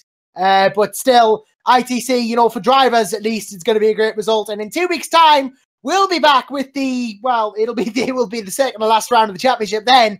and it will be the Brazilian Autodromo Halo. Well, it'll be Interlagos. That's as simple as it gets, really. But yeah, it's going to be a great race. I'm sure of it. Titles might even be decided there if things go wrong for teams, but who knows? Either way, until then, I've been Josh Ranchin, she's been Elise Skinner, Argo Cheat has been on cameras, and until that next time, we'll be seeing just exactly which team's going to come out on top in the Super League Constructors Championship.